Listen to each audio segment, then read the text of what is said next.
Hello there, everyone. Let me make sure I got my sound all the way up. Oh my gosh, guys, I swear. Oh, first I will say welcome to Dragontail Tarot, and my name is Ariel. Thank you so much for coming and being here and joining me today. If you are brand new to the channel, welcome. I'm so glad you stopped by. If you are a new or returning subscriber, thank you so much. I'm telling you what, I'm just gonna rant for a second about YouTube here. I was joking that it's not very intuitive. And when you are an intuitive, that doesn't work so well, does it? Because there's there's two different platforms. There's two different apps that you use when you stream on YouTube. You have the YouTube thing, and then you have YouTube Studio, which allows you to go in there and see your analytics and tweak your stuff and your details and all of that, right? So what it should do ostensibly is that you schedule your video, and then when it's time to go live, you go into YouTube Studio, and it should have a section where it has start your live or go to the events. But on my phone, it doesn't have that. And depending on what you're using, because I'm using a phone, I'm using an iPhone. But if I was using like a PC or a MacBook, you get a different sort of platform, but it's totally clunky. They really should make it across the board the same. Yeah, it's not there. Like I literally went on there again and again, and I'm like, where's the events? Where's the thing? It's just not there. It just does not exist. Like it's just not there. So I played with it, and I'm just not gonna sit and make people wait for a half an hour while I futz around with freaking YouTube. So you know what? If this is just the way it works, it's the way it works. I would love to schedule. I even found like cool little art. People might have seen it. It was like the little Libra Scorpio art because that's the energy we're in right now. Ah, it makes me mad. It just makes me mad because everyone was waiting and I'm like, ah! And I thought that as soon as it was ready, like it would pop on and I'd be on, but no. Anyway, Planet Party. Yes, we are here for this. So as I was saying, welcome to everybody who is returning to the channel. Welcome to everyone who's here for the first time. Always great to see you guys. We've been having a lot of good times and very deep, insightful times as well.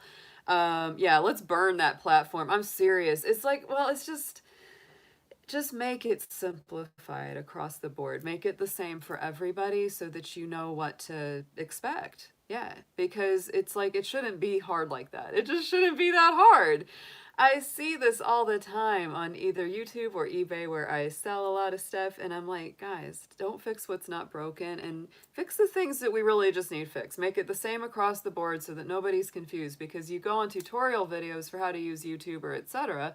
And depending on your device, it's different, and everybody's got a different video, and I'm like, okay, guys, this is just, it's clunky. It's clunky. Like I said, you got to make it intuitive for us intuitives, because we're just like, I don't speak computerese, y'all. I speak astrologies. I speak this. Oh my gosh, so I hope you guys are doing great out there tonight. I will admit I am battling a little bit of a cough today. Don't worry, I am fine. I have not been out of my house in like months, so I'm not sick with the you know what, with the C word. Not sick with that. It's just the change of the weather. We went from, again, like 100% humidity last night to like less than half of that today. So it's very dry. And it's definitely kicking my chest. It's a little itchy today, so I'm gonna try not to overuse my voice. We'll try to get through these relatively quickly for everybody. So let's go ahead, guys. Let's look and see. And yes, thank you for everybody that's in the chat. Thank you for everybody who's been patient tonight and joined in. So yes. I really appreciate your energy and your time. This past week has been awesome with everybody joining in on the lives. It's been so much fun. Has been really, really enjoyable and has really lifted my spirits. You know, in general, it's just been great. Um, I also, you know, it's like getting back on the YouTube thing. It's so weird. Like this past week, I had them strike me with like a copyright thing because I played some tuning forks. Not kidding. They said it was like part of a song from someone, and I'm like, no, it's not. It's tuning forks. So I had to actually trim this 10-second piece out of one of my lives because of the tuning forks, or they were not going to let me monetize the video. I'm like, how did you copyright me hitting 2 tuning forks for 10 seconds? What? I mean, yeah, I'm not kidding. I'm not kidding. I I literally sat there. I think it was these two. It was the sun and the earth, and I literally just was like hitting these twice. And they were like, copyright! Somebody did that before. And I'm like, what? No, they didn't. It's totally insane. Hey there, Silver Star. Good to see you. Oh, thank you for Jacqueline, Eric, Amber, my new moderator, Angela, and also my wonderful mod, Tilly May. She's been in here this past week. Yeah, so yeah, our tuning forks are now, you know, illegal and dangerous. There you go. Go copyright bird songs, right? I mean, it's just, come on, y'all.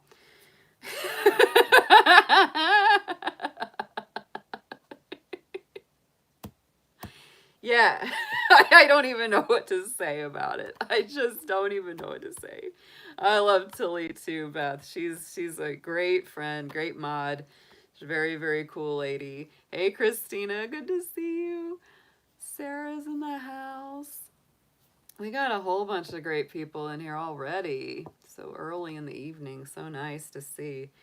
Um, yeah, Eric, I know. It's nutty. Hey there, Yu. Good to see you too, sweetheart. Yeah, I know. Well, apparently we have to be careful about tuning forks now. I can't anymore. I just, you know. Very careful with them tuning forks. They didn't actually like it's yeah. Hey there, Gary. Good to see you. Hey Denise. I know. And the strangest thing is I've been playing my tuning forks for well over a year on my channel because I do sound therapy.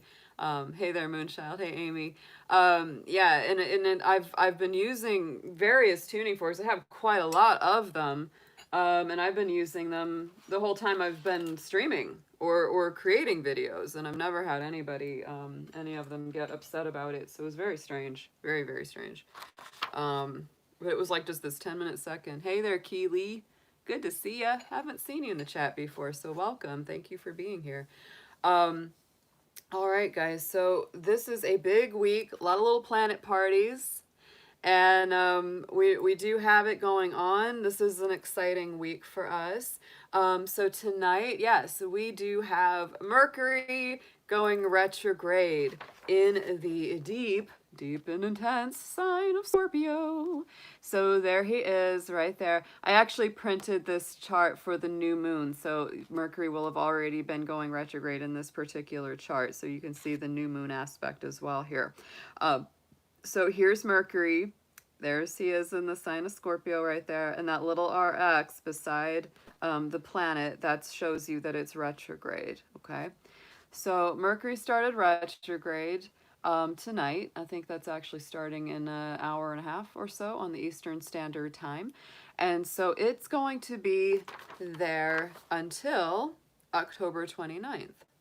because the way that that works, of course, is the degrees move back in relative motion to the Earth. And that's what makes it strange, because we all have, there's a little wobble in the planets in their trajectory, and it's not perfect, right? It's not perfect. So there's going to be times where it just misses the beam to the Earth. It misses the beam, right? So it's like that's what's happening when Mercury goes retrograde. It's not that the planet itself is actually moving backwards. It's just that we have this lag, and so it appears to be backward from us, right? It's missing. We're missing the communication beam. Now, Mercury is our planet of communication.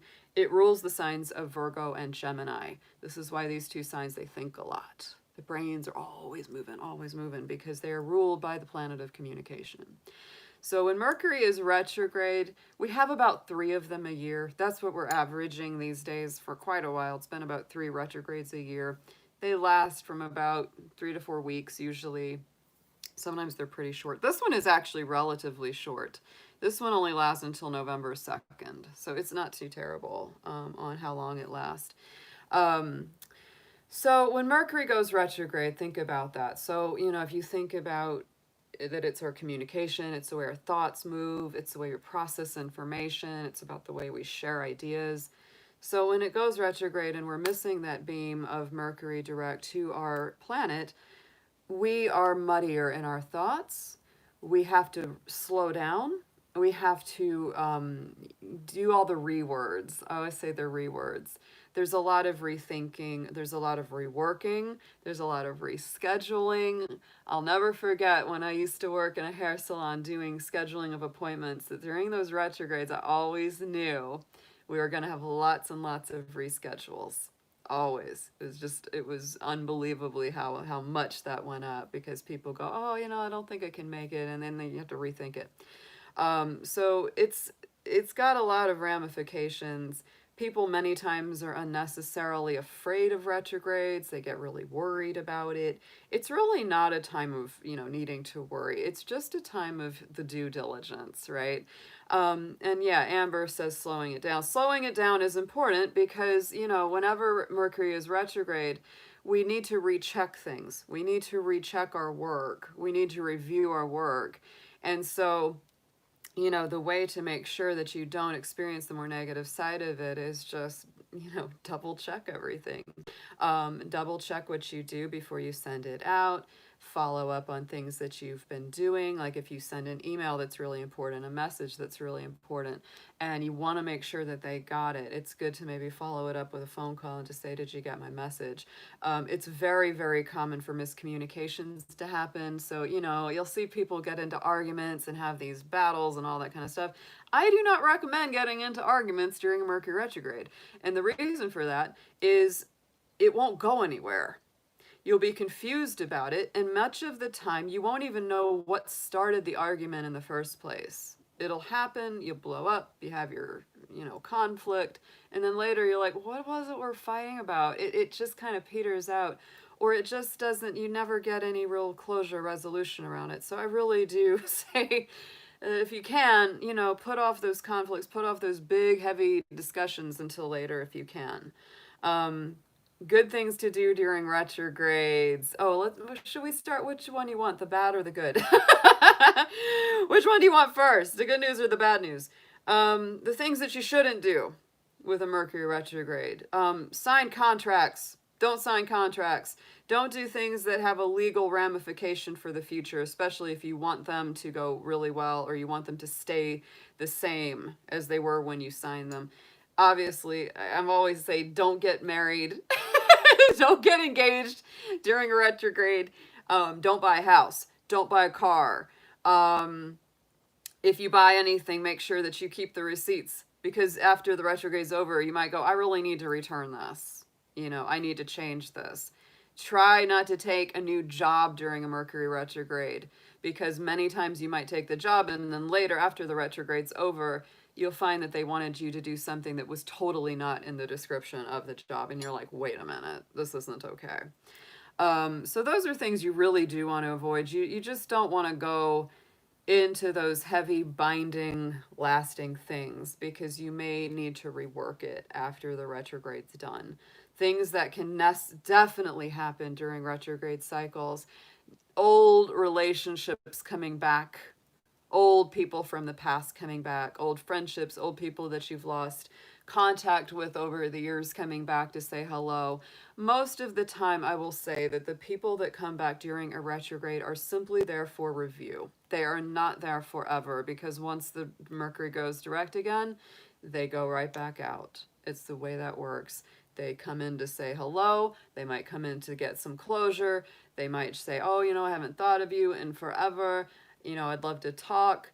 It might be someone you'd like to hear from, right? It might be an old friend. You go, oh, this is great. But then once the retrograde is over, they go right back out. And it's kind of like that, it's they come back in, they go back out.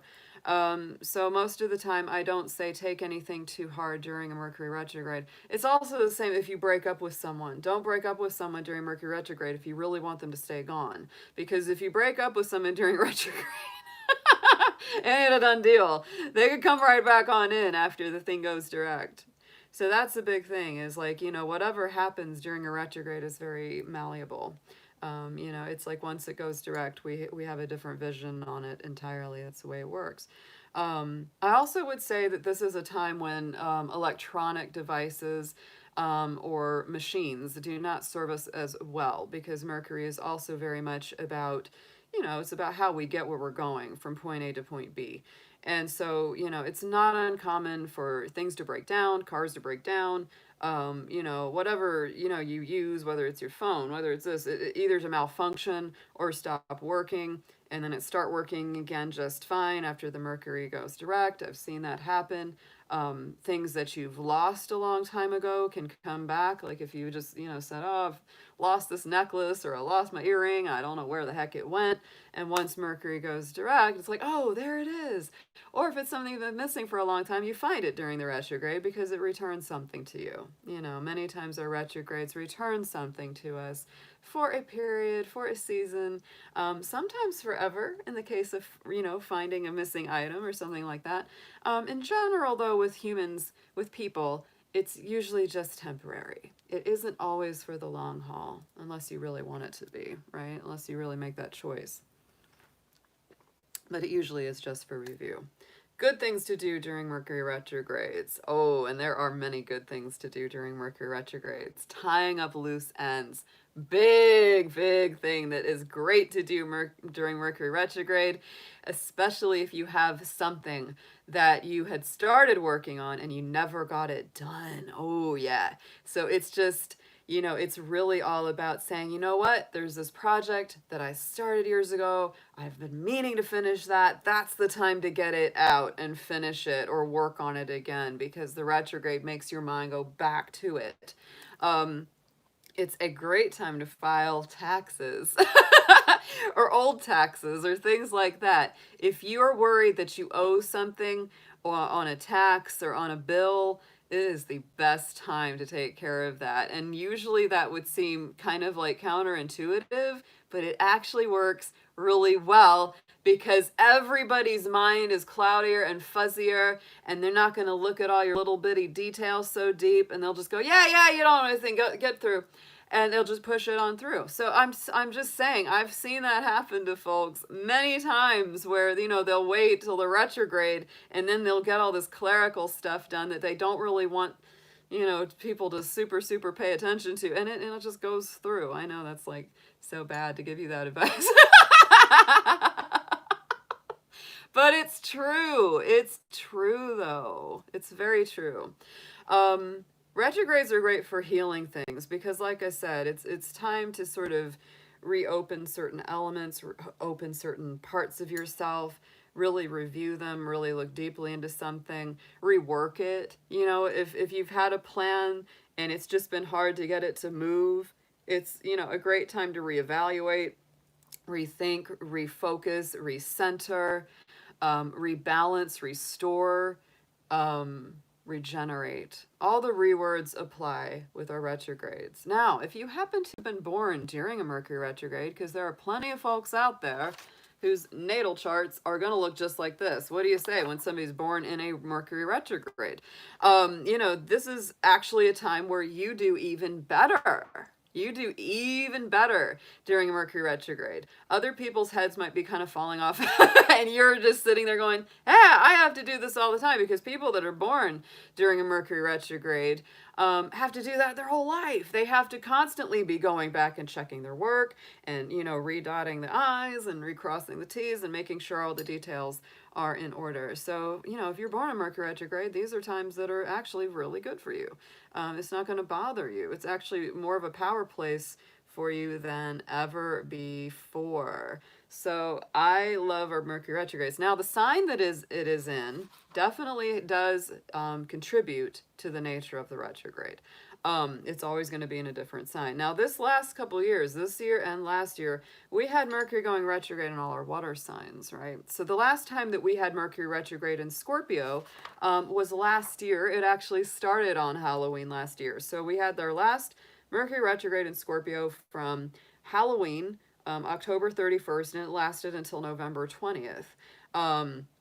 So, you know, if anything huge or momentous happened to you last year during those dates, something to think about, because here it comes back again. But the difference that we have with this particular retrograde is that it is sharing two signs. It's not just one sign this time. It's not just Scorpio that's being affected by this retrograde. It is also Libra, because it's going to start in Scorpio and then retrograde back into Libra. So on October 9th, Mercury retrogrades back into Libra. And when it goes direct, it will be November 2nd. It just goes direct, and it will be in Libra. And then it will re-enter Scorpio on November 11th and complete the cycle of Mercury in Scorpio. So we are going to have a lot of Mercury and Scorpio energy over the next, you know, month and a half or so. So buckle up for that. You know, the interesting thing that I find with that Libra Scorpio combination, it's really pretty cool, because, you know, there are actually a lot of famous personalities, a lot of celebrities with that are born on a Libra Scorpio cusp. And the reason for that is because Libra is that very, like, it's friendly, it's diplomatic. People like Libra, right? They respond positively to that energy. It's Venus ruled. But then Scorpio has the power. So it comes in with that intensity, whether you realize it or not. A couple famous people that I can think of right off the bat: Johnny Carson, who was kind of like, you know, still sets this, you know, old classic standard for the ultimate talk show host, right? He was a Libra Scorpio cusp. And you can definitely see that, right? Barbara Walters, she is a Libra, and she has Pluto, the ruling planet of Scorpio, in her career house, very highly prominently placed. So you can see it with her as well, where it's like they know how to be very friendly, very engaging, very charming, but then they hit them with those zingers sometimes, like boom, you know, with the little Scorpio. So that's why this is a very interesting time when we have that balance between Libra and Scorpio, because it is, you know, very focused on friendliness, harmony, justice, equality, acting with integrity, you know, making sure there's a win-win for everybody involved. But with the Scorpio energy coming around the corner, it also goes deep. It goes right to the heart of the psyche, the soul, and gets to the heart of the matter. So it's, you know, it's a very interesting time of year. So, you know, here we go on Friday. Here is our little Libra planet party happening right here with our new moon starting in Libra on Friday. Yes, so the sun and moon will be conjunct in that sign of Libra. That is going to start our new moon cycle. And I'll tell you what, guys, right now the moon is in those last degrees of its waning. I was out last night late for a walk, and I saw that little moon rising. It looked like the Cheshire Cat smile from Alice in Wonderland, and it was so cute. I swear, the whole time I was walking, and I'd look over there and I'd see that smile up in the sky. I was like, oh, look, it's the little kitty cat moon. He's smiling at me. Like, I could just imagine the whole cat sitting there, like, around that smiling moon. It was so adorable. So, yeah, so we're in the last stages of that waning moon. It's our little Cheshire Cat smile moon. Very, very, very cool. And so in just a couple days, it will be in Libra. And that, you know, that opens up a 2 week cycle of a new growth, a renewal, things moving forward and gaining more momentum. So, you know, as we go through these couple days leading up to Friday, this is a good time of release, clearing, cleansing, because we're getting into that, you know, black moon, that dark void moon, which is like release it all. You get the new slate, the new refreshed energy. As the new moon goes into Libra, what this is going to bring to us is a lot of renewal and movement forward in our relationships. I know this has been a huge focus this year, you know, is relationship balance and harmony. Part of that is because people are forced to stay together now. Like they're, you know, people aren't going out. So it's like you're seeing that where they're talking about divorce rates are going up or things like that because suddenly people are hanging out together every day. And sometimes they're realizing, wow, we really don't have much in common. Why are we married? Why are we living together? And so that kind of thing comes up. That kind of thing comes up. It really requires us to have a lot of integrity and truth and being very above board in our relationships. So that's really where it comes in. You know, so that's why relationships have been very, very highlighted. And I would say that as we go forward, this next 2 week cycle, starting with the new moon in Libra, it's going to open up new relationship cycles and restoration, and clearing the decks for that. And if you haven't cleared old relationship baggage or karma, it's a perfect time to do so as we have the new moon in Libra coming in and then the Mercury retrograde going through Scorpio and Libra. It's really giving us a chance to go back and get centered, get grounded, and just gain a lot of balance around our relationships. It's that justice card, right? She's got the scales in one hand and the sword in the other. And it's like, if it doesn't balance, wha-ching, we're going to get that sword out and cut it on out of here because it's really about restoring harmony at the end of the day. That's what it's about. So let's get going with our readings, guys. Let's do it. I'm very excited to see what's going to come through for each of us this evening. Do you guys want to do these in order or out of order? I'm going to let y'all pick. We can go, you know, straight through Aries to Pisces, or I can use my little zodiac sign deck and pull the signs at random. Mix it up, Silver Star says. I like mixing it up too. It's kind of fun, isn't it? You know, it's like, because it gives you a little bit of a guess, like who's going to come out next. It's super fun. So let's let a few other people weigh in on this idea. Oh, I love you all talking about the stones and crystals. I love that. I am wearing a moonstone and a black tourmaline tonight. Yeah, moonstone was the stone that I drew for the for Capricorn this month. So I'm wearing my moonstone because we're working with some moon energies, and the black tourmaline is just always great for you know, protection. I've got tiger eye, I got chrysoprase, amethyst garnet, and blue lace agate, which is one of my favorites. All right, everyone's saying mix it up. So we're going to mix it up. We're going to go out of order. Dragons like to go out of order, you know. Here we've got Draco and Mr. Rhubarb Dragon here. And Draco's nickname is Sexy Rexy. Yeah. So let's get it going.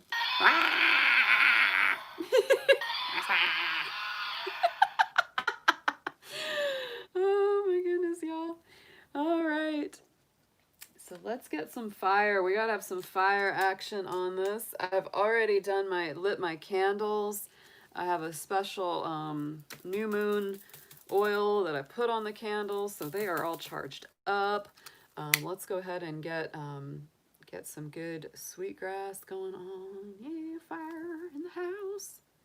I gotta get a bigger torch. I gotta get a big blowtorch. I think, you know, that would be really fun to have. There we are. All right, guys. Yeah, moonstone, Sarah, I'm hearing ya. Ooh, I love labradorite. I love ruby zoisite and fuchsite too. Oh yeah, guys. I am a big fan of crystals and gemstones for grounding and meditation. They really do help me. And they're pretty. And they're pretty. That doesn't hurt. Dragons like shiny things. We like sparkly stuff. We do. All right, let's get some sage on this, guys, for everyone. Let's just cleanse and clear. Everybody out there, this is for you. Whether you have your own sage or not, I'm sending it across the waves for everybody here. Yeah. Got our cards ready and all charged up. We keep our sage handy because you never know when you're gonna need to sage a 3 of Swords or something like that. That's the truth. And at risk of at risk of copyright strike, I'm gonna play some tuning forks. I don't know what strike for tuning forks. I just, people.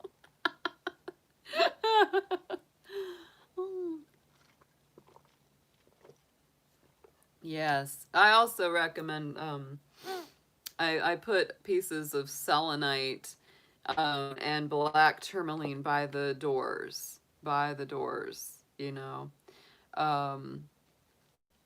because that is very, very good. Yeah. All right, so let's go ahead. I'm going to do Venus, the Sun, and the heart chakra fork, since we are working with a lot of Libra's energy. We are still in Libra season, so big happy birthday for all of the Libras out there that have already celebrated a birthday or will be celebrating a birthday.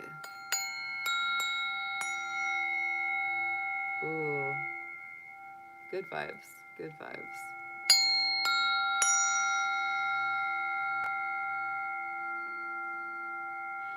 Yep.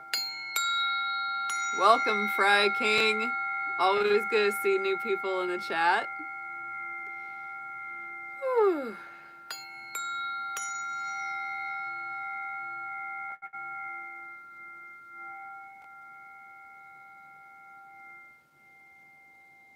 Ooh, that sounds beautiful, Silver Star. That sounds beautiful.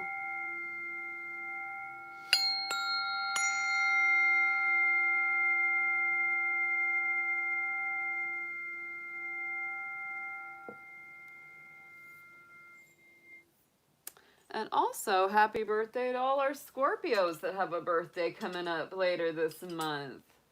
Yeah, we got so many good birthdays coming up.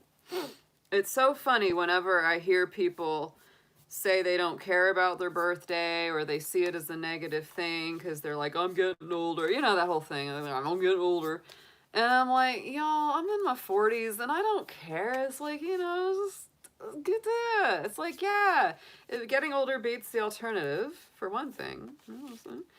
And every birthday is very special. Every birthday is very special because we have a new solar return every year on our birthday. So we really do renew our energy every year on our birthday. So whether or not you celebrate it and eat a bunch of cake or anything, but I always like to eat a bunch of cake on my birthday. It's the best.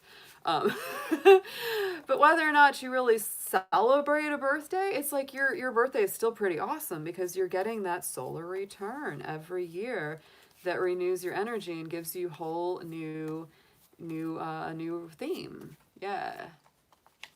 Yep. I love it, Fry King. Yeah, you know that. We don't, our spirits don't age. It's just this organic physical form, right? It's just, that's what's doing it. That's just our little vehicle for the soul,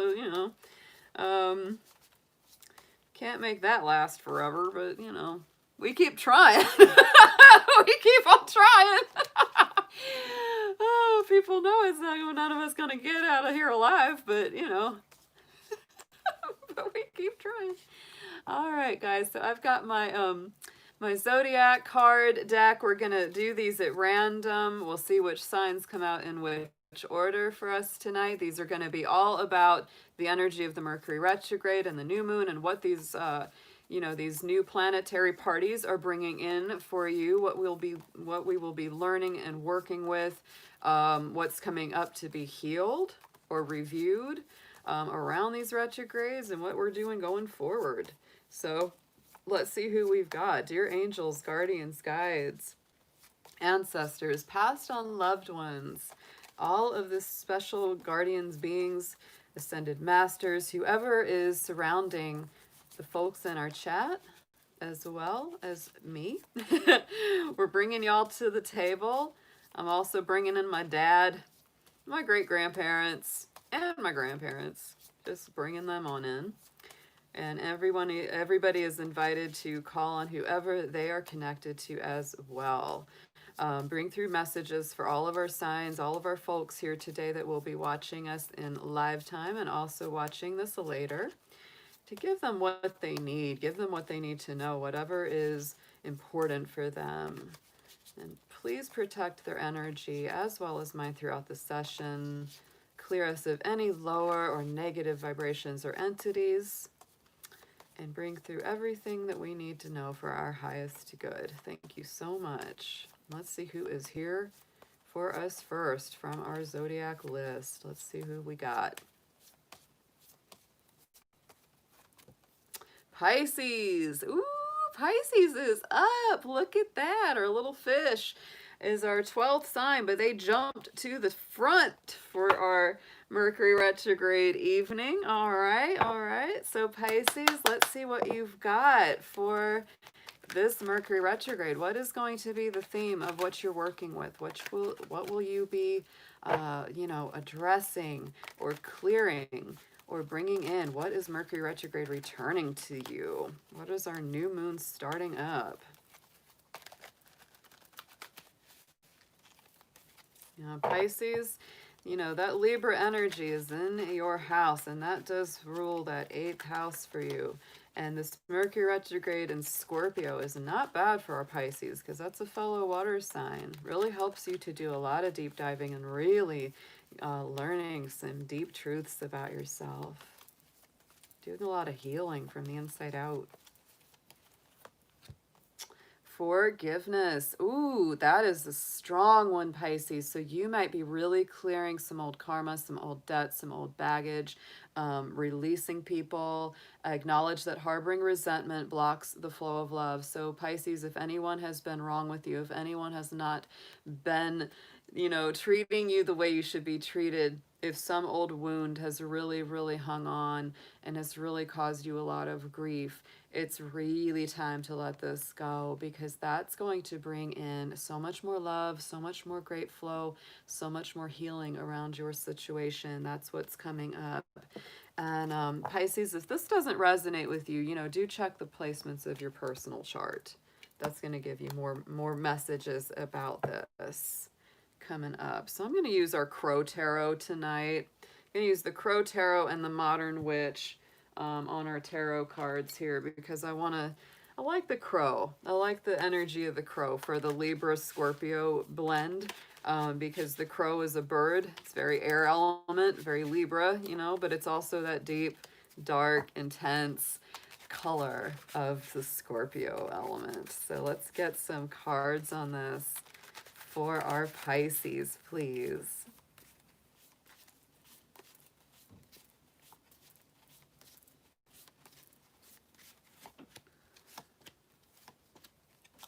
Look at that. So Pisces, here, what's going in the past? There is the Temperance card. So, you're coming from a place of greater balance, moderation, understanding that what doesn't kill you only makes you stronger, and that's part of this forgiveness path that you're on, is really very much about letting the things that have been difficult or challenging or painful become part of the whole, transmuting that poison into medicine and letting it heal you instead of hurt you. It's also Sagittarius energy. So, any kind of growth, learning, knowledge, look at that Ace of Cups, is clarifying that Temperance card. So, you know, you really stand to come into some very strong spiritual and emotional abundance going forward. That's beautiful. Right in the center, what you're dealing with, there it is. There's that Ten of Swords. There's the painful cycle coming to an end, Pisces. Like I said, that forgiveness card is high on the list for you right now. So anybody that's betrayed you, anybody that's backstabbed you, lied to you, etc., things that have caused you a lot of, you know, heartache, grief, anxiety, depression, etc., all this is coming full circle, Pisces. So it's time to let that go. Time to release that old pain. And look at our Temperance card came back out again, Pisces. So this is interesting because I'm using 2 decks. And when we get the same card from 2 decks, that's always very strong to me. So to me, this is about your personal balance. It is about your personal grounding. Look at that. 1 foot in the water, 1 foot on the land, balancing the 2 elements. The sun is rising in the distance here. This is about, you know, your situation's making you stronger, coming through this, making you stronger, and going towards things with a much more optimistic approach, because that is that Sagittarius energy. It's like, look, I'm not going to sit and feel sad about this forever. It's time to go towards the sunrise. It's time to go towards that better day. On the outcome, we have the High Priestess. So to me, you're learning very, very solid truths about yourself, about your intuition, using your connection to spirit, and increasing that energy. That's a beautiful, highly powered goddess energy to me, the High Priestess. Very lunar connected. So this new moon coming up this week is super powered for you.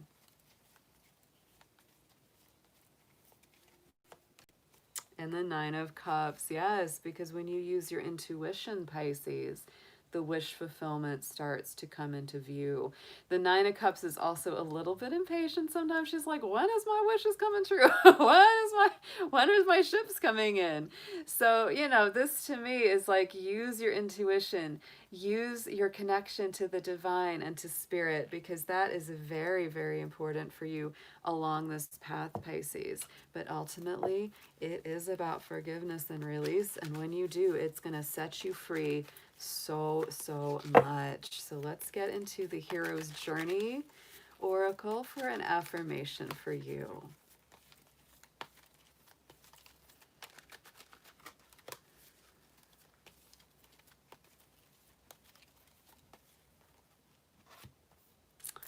I love it. Oh, make the grade with flying colors. So on a soul level, you have signed up for the things that you are working through.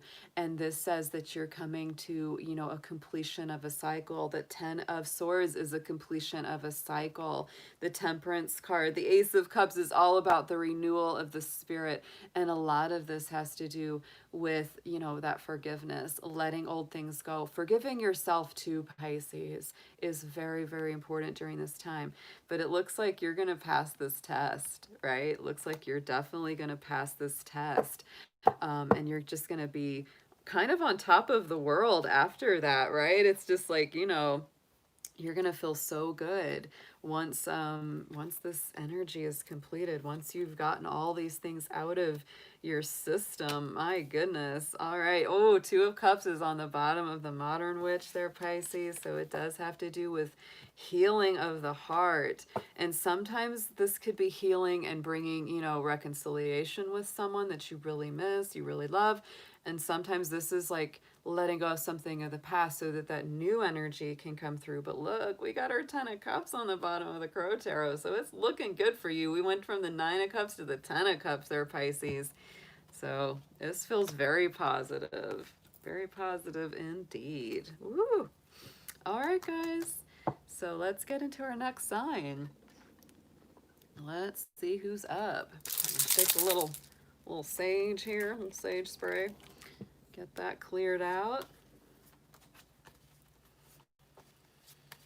All right, Spirit, who do we have next out of our list?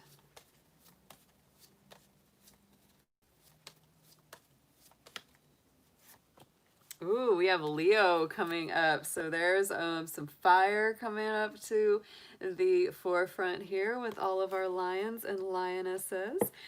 So Leo, let's see what we have for you coming up for this Mercury retrograde and new moon cycle beginning this week.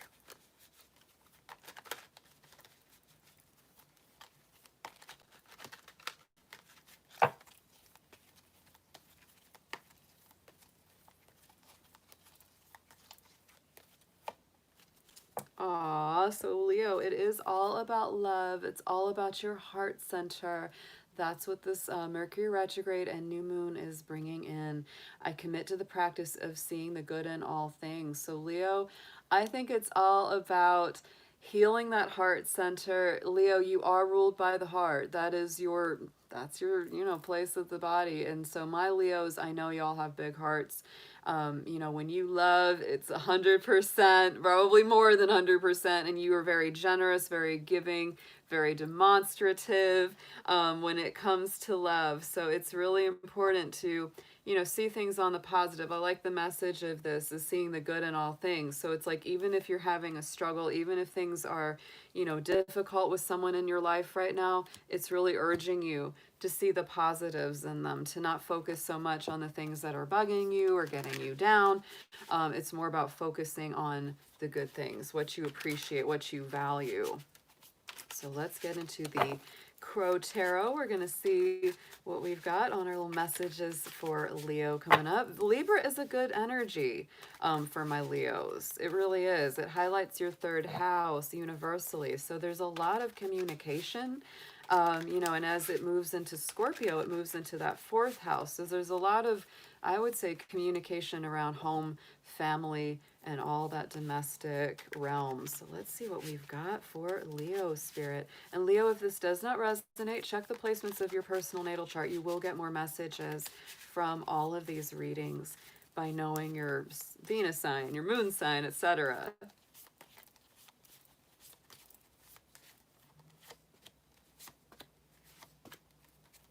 Oh, very nice. I like this. Okay, so here we go. Ace of Wands. Here's where you're coming from, Leo. So this energy is definitely set to supercharge your life. The Ace of Wands to me is the hand of spirit, the hand of the divine coming in to give you passionate new beginnings, a bold new start in life. The Ace of Wands is your own element. That's fire, Leo, just like you. So it's all about the new cycle starting. And maybe a new love cycle starting with that energy like that, right?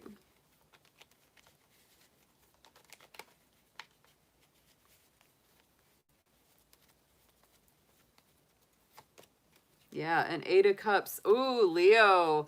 Leaving something behind. Leaving something behind that was not good for you, that was not fulfilling, not satisfactory, wasn't in line with your personal values or, where you were going in life. So you cut it out. You kept that mission going. You kept the journey going, and something very new is coming in here. It's like you left it because you could feel that spirit had something bigger and better and brighter for you. That's very much what I feel from this.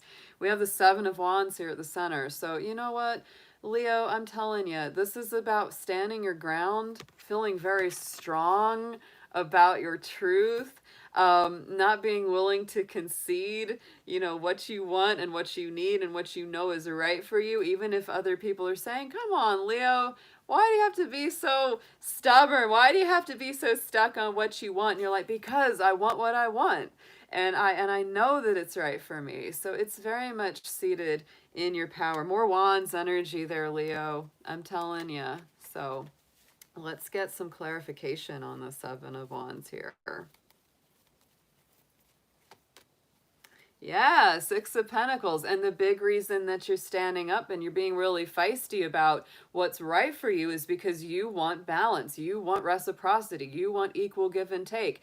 And like I said, Six of Pentacles is an earth card because it's the Pentacles, but it has a very Libra feeling. And we are in that Libra season. Mercury is going to be going retrograde partly through Libra, and we're sitting in that new moon and Libra energy. So this really is about balance, Leo. If you feel like I said, Leo, you can be so generous and so amazingly giving in a love situation or friendship or family. And so if you don't feel like, if you feel like I just keep giving and giving and giving and I never get anything back, it's like it's time to just, you know, take your power back and say, you know what, I'm going to start giving to myself until they do. You know, I'm not gonna keep putting myself out there if they're just not appreciating it, or ever, you know, returning the flow of energy. So going into the future, outcome card, we have got this Nine of Cups. There he is, sitting there. There's the wish fulfillment. And to me, you know, from the past energy, the Eight of Cups, moving forward to the Nine of Cups, you are seeking that wish fulfillment there, Leo, which is very positive. And you know that crow's got to be happy. Look at all the snacks that are in the cup. You know they're all about their food. If you want to make friends with a crow, start bringing them food on a regular basis. They will definitely be your friend.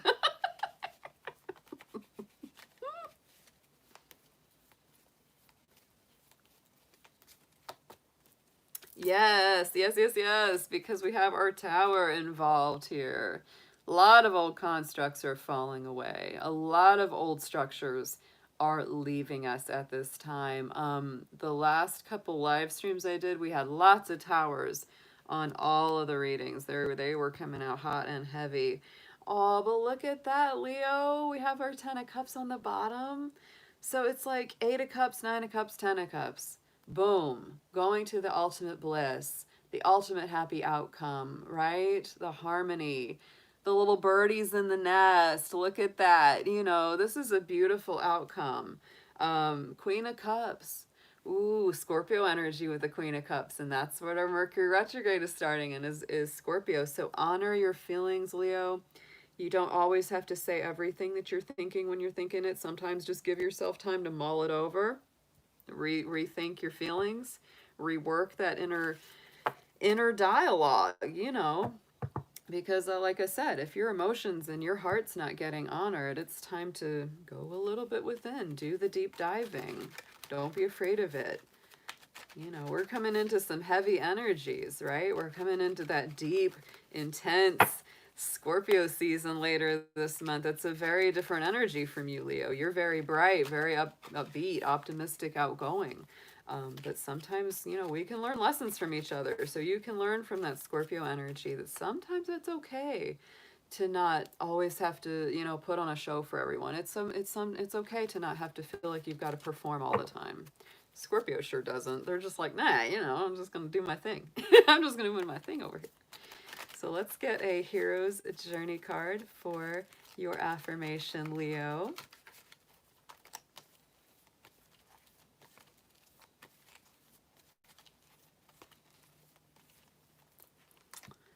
Aw, I love this. You've won the lottery. Aw, make room for wonderment. So, Leo, there's a lot of victorious outcomes here. There is a lot of, you know, beautiful manifestations, I feel, on the way. There is definitely some clearing work. You're definitely leaving something behind.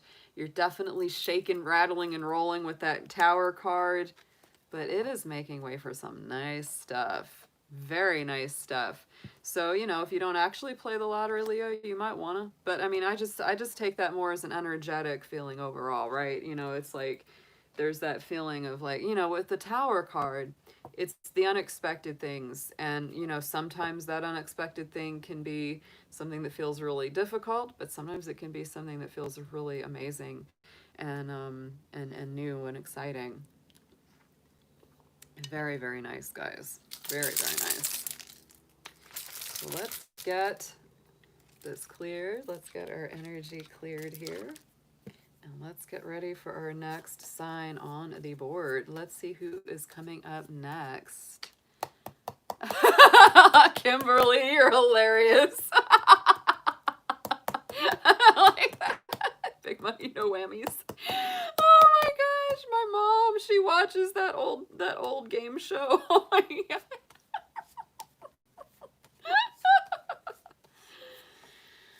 All right, so let's see what we've got, guys. What sign is up next? What sign is up next for us tonight?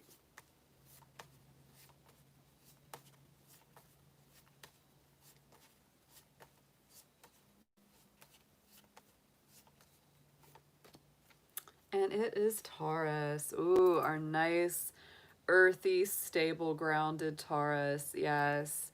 Oh my goodness. This is definitely an interesting time for our Taurians because, you know, as we go into the Scorpio energy, that is the polarity of Taurus. So there's a lot of balancing action that's going to be happening for all the bulls and the cows out there. It's a very, very strong. Libra is also ruled by Venus, just like you, Taurus. So by proxy, it is a complementary energy. So just be aware, you know, this is going to start moving through your relationship house universally for my Taurus folks. So there's going to be a lot of reworking of relationships and your personal health, you know, through all of this. Reworking your routine, Taurus, reworking your routines, right? That's what a lot of this is going to feel like. It's like, what are my routines? What are my things? And, you know, Taurus has routines. Oh, they are stubborn. They get into their groove. They like what they like. They're feeling as if a little bit is good, more is better. So, you know, and that can really be for the good or for the bad, right? It's like if they get into healthy routines, then it's excellent because they can just build on that and build on that. If they're in a difficult routine, it's hard for them to dig out of it, and it's not good for them at all, right? So it's important, Taurus, to start doing a little inner reflection over this next 3 weeks or so, that we're going to be really digging out anything that doesn't work for you routine-wise, health-wise, well-being, relationship dynamics. Ooh, yeah. So let's get a keyword here for Taurus. What they're going to be working with throughout this cycle. And Taurus, if this doesn't resonate, check your other placements of your chart. Knowing your Venus sign, moon sign, rising, etc. is going to give you more messages and insights to any of these.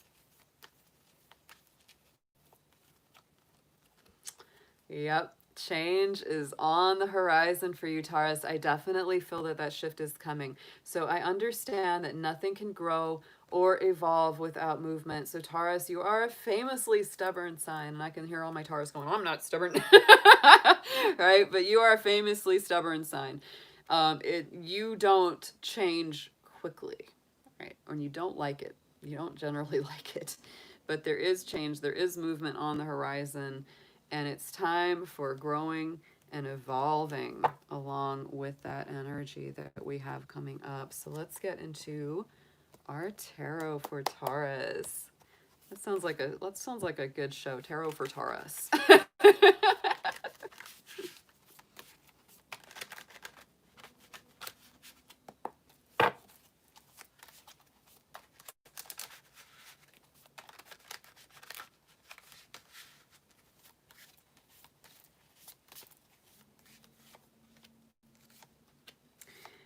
Oh, yes. Okay. Yeah, Taurus. All right. So the High Priestess is coming out. Here's where you're coming from. So I would stay very open to these lunar energies that are coming through, right? This is that higher divine mind. It's definitely the connection to the moon cycles. So this new moon is a really good one for you, Taurus. It's going to be very, very important. And you definitely want to pay attention to your intuition, your perceptions, your dreams, the things that come to you through spirit. The High Priestess has that very mysterious element of, you know, the inner knowing, the deep inner knowing. So let's get clarifier for the High Priestess, please. And we have Temperance. Oh, this is a little similar to what we had for Pisces, huh? So Temperance is our Sagittarius energy. So this is all about going forward. This is about the sun rising for you in the future, Taurus. So I think that when you really listen to your intuition, it gives you a lot of guidance on how best to balance, to moderate your energies. There's 1 foot on the earth, 1 foot in the water, the water of intuition and emotion, and the earth of grounding and stability and balance. Tempering is about getting stronger. It's about becoming more resilient. It's about learning and growing in a big, big way because it's got that Jupiter rulership connection. In the center, Ace of Swords coming through Taurus. So there is going to be big clearings, big awareness and awakenings in the conscious mind. The intellect is very, very strongly highlighted here. I always feel the energy of Archangel Michael in our Ace of Swords card. You know, to me, this is the potential for victory, success, clearing things that have been confusing or difficult or vague. Finally, you know, cutting through the veil and seeing the truth.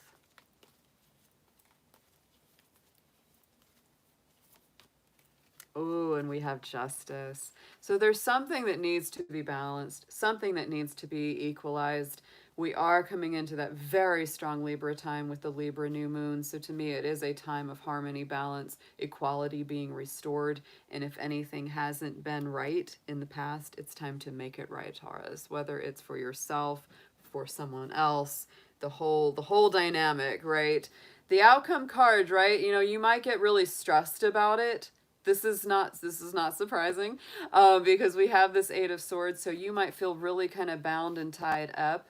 You might have got yourself in that sticky mental situation where the brain just can't get off that hamster wheel of overthinking, feeling anxious, feeling doubtful, worrying. It's really time to cut yourself free. You know, cut yourself free, back up against these swords, cut through those binds, cut through those things that tie you down. Get off that mental hamster wheel, Taurus. Don't worry yourself into oblivion with it.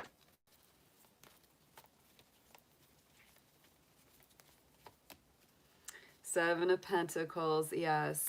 Be patient with yourself, but it's definitely time to start cultivating new and better routines and habits. That's very much what I feel. It's like if you're in the routine of getting really stuck in your head or worried, especially when big changes or even little changes are on the horizon, it's time to change that dynamic, because, you know, those changes can really reinvigorate you. They can really make life richer and better. So it's time to change that. It's time to bring in better, more healthful routines into your future. Look at that Wheel of Fortune. See, to me, this is things coming out of stagnation. That's very, very nice. And your own energy is in this card, Taurus. This is Taurus, Leo, Aquarius, Scorpio. So, you know, this time of Scorpio will be very important to you, but to me, it's like big doors opening. You might feel a little confused. You might feel like, oh, I've got all these options. I've got all these different doors I could take. Which one should I pick? Do a little investigation there, Taurus, into what each of those options are, because you are going to need to make a decision, you know. Like that Seven of Cups can say, oh my gosh, how am I going to choose? But you really are going to have to choose. It's not going to wait forever. So let's get into a Hero's Journey Oracle card, Taurus. Let's get you an affirmation on this.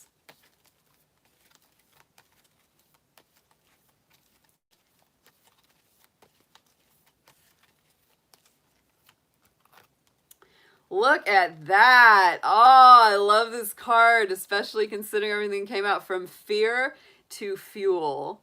Look at that. Stand still and own your power. So Taurus, instead of being afraid of things, instead of being afraid of the changes, use that energy to fuel your new beginnings and your rebirth. Oh, this was a great read for Taurus. Ooh, I like that. Darn, that's awesome. That's really, really nice. Oh, Petey, my bunny is thumping his foot. I hope he's okay. If he keeps thumping, I'll probably pick him up and bring him in here for a minute. He's a crotchety old man, my bunny Petey. He's over 13 years old. Petey, are you gonna keep thumping, honey? Or does Mama need to come and pick you up? Give you a little snuggle? I think he's calmed down now. I live in a bunny hutch. I do. I live in a bunny hutch. You want me to go get him? Bring him in. He's cute. Yeah, he is cute. Let me go get Petey. We're having a bunny break. Hey, Pete. What you got going on, hon?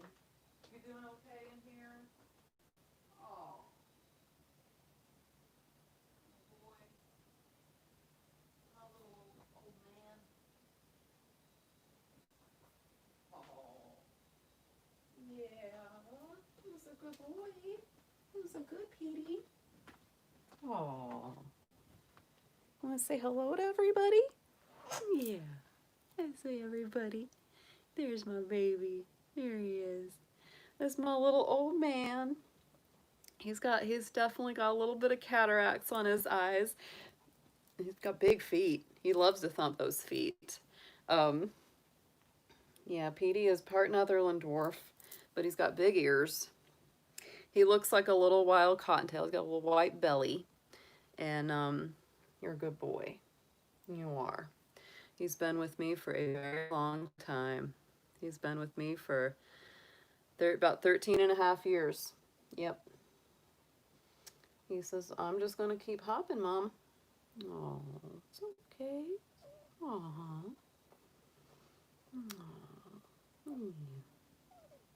He's so happy. And I have two other bunnies, and they're very young. They're less than a year old. And so Petey doesn't like them. He doesn't. He just... Oh yeah, he does. He makes noise. He makes a lot of noise, actually, when I snuggle him. Oh, it's Easter all the time when you have bunny rabbits. It's Easter all the time. Yeah. Oh, doing the bunny hop. Doing the bunny hop, Pete. Yeah, look at you, Grumpy. Look at him. He's got the cutest little face. Oh, and the cutest little cottontail. He is. I named him Petey after Peter Rabbit. Yeah, when I first saw him, I said, that's the bunny for me. He looks like the little wild buns. He's a sweetheart. He's a baby. Even though you're an old man, you're still my baby. Yeah, you're a good boy. You're a good boy. You're a good boy. Yeah. He's very happy. Oh, you have a birdie? You have a birdie, Fry King? I used to have birds. I had parakeets for years. I even raised some parakeets, and they made the best fun pets. Oh, I loved my birds. They were so funny. And the ones that I would hand feed, oh, they were so sweet. Yeah, parakeets, budgies. I love them. I am crazy about kitties. I haven't had okay, Pete, Pete's gonna talk. Yeah, I know. He loves when I rub his neck and then rub his ears. He just starts making noise. Oh, buddy. Yeah. You were talk. I know, you're a talking rabbit. You're a good talking. Oh, he's a happy boy. This is happy place. Oh, buddy. Oh, Pete. Hey. Oh. Yeah. Oh, bud.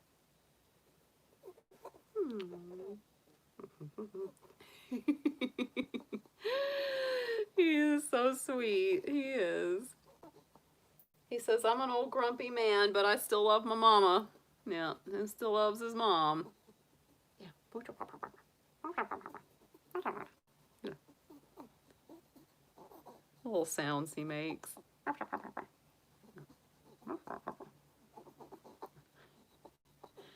Yeah. People call me a rabbit whisperer. The rabbit whisperer. I know how to make them talk. Like I just know how to hold a bunny. I just know how to hold a bunny. He's a happy guy. Oh my goodness. Okay, Petey. Let's get you back in the hutch. He's a little Aries. That's his sign. He's an Aries. And he can be a little wild child. He can really, yeah. The dragon and its bunny. I know. I feel like I'm this big dragon and I'm very protective of the little bunnies. Oh, rabbits have an incredible personality, Moonchild. You know they do. Rabbits have, it's funny, talking about the moon. You know, the rabbits are very connected to the moon. The dragon spreads her wings big over the bunnies to protect them from harm. I don't let the predators get at them. Yeah. I know, buddy. You're a good boy. Oh yeah, wood rabbit. Yeah. I love the Chinese year of the rabbit. The rabbit and the moon. In Asian countries, like in Japan especially, there's the moon festivals with the rabbit in the moon. They don't see the man in the moon, it's the rabbit in the moon. The old story about the rabbits and the moon. Yeah. Yeah. It's a real true story. Hey, buddy. This is the sweet little guy. All right, babe. Let's get you put back in the hutch. Yeah. I'll play with you later. Definitely. Yeah. He is just so happy. Oh my goodness. What a bun. What a bundle. Pete, you got everybody's heart melting. Yep, you got everybody's heart melting. Bunnies and the moon. Yeah.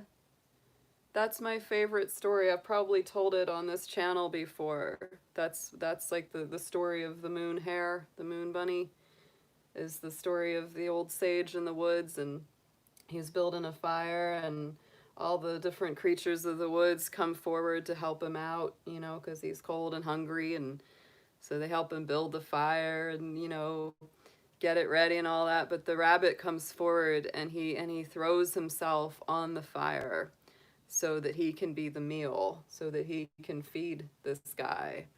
And so the old man is so taken with the, you know, ultimate sacrifice that the rabbit makes, that he grants the rabbit the gift of immortality. And so that is actually what is seen in the moon, is the rabbit holding the elixir of life, the elixir of immortality. Yeah. The rabbit in Chinese lunar astrology is associated with Pisces, which makes a lot of sense because Pisces is that very spiritual, sacrificial, very giving kind of energy. Oh, Petey. Oh my God. He is just so relaxed right now, y'all.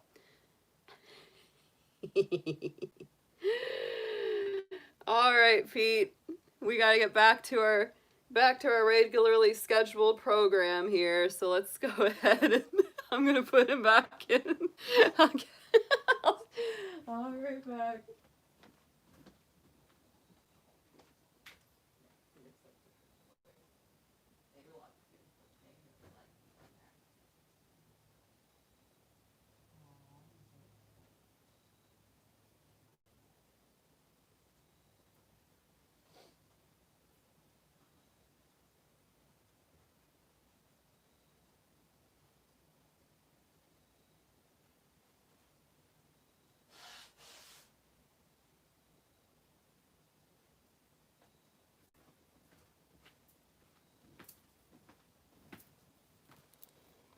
All right, guys. Thank you for sharing the rabbit moment with me.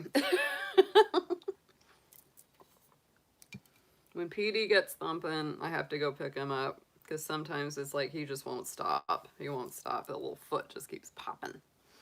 All right, guys. So let's go ahead and get our next sign. Oh, you're welcome. I'm glad you enjoy him. He's my baby. My grumpy old man, baby. Little grumpy bunny man. He's a sweetheart, though. Oh yeah, I've brought him on the channel before on some of the streams because sometimes he does thump. So yeah. All right, guys. Let's see who we've got next in the list for our readings. Who is up next?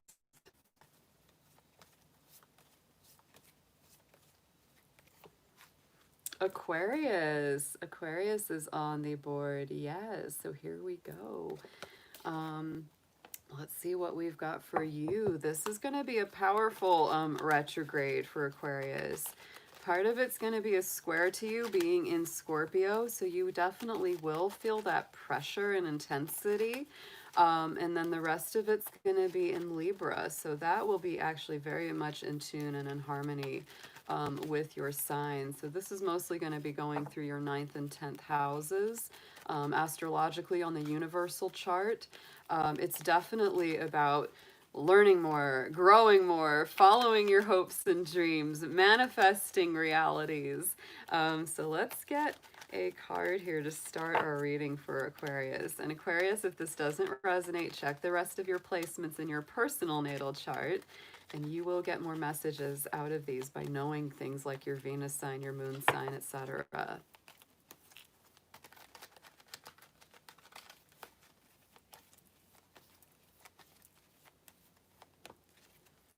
Ooh, yeah. Look at that. Relationships very, very highlighted for you right now, Aquarius. I am attracted to those people who serve my higher good. Ooh, so Aquarius, this could also be about letting toxic situations and people go. Ooh. So Bear Pentacles, since you're an Aquarius moon, when you watch the Aquarius read, take this in for that subconscious part of yourself, right? The deeper intuitive part of yourself is going to resonate with this. So yeah, this is all about bringing better people, the people that are already for your best and your highest, Aquarius, those won't go away. Those will actually probably get even stronger during this time.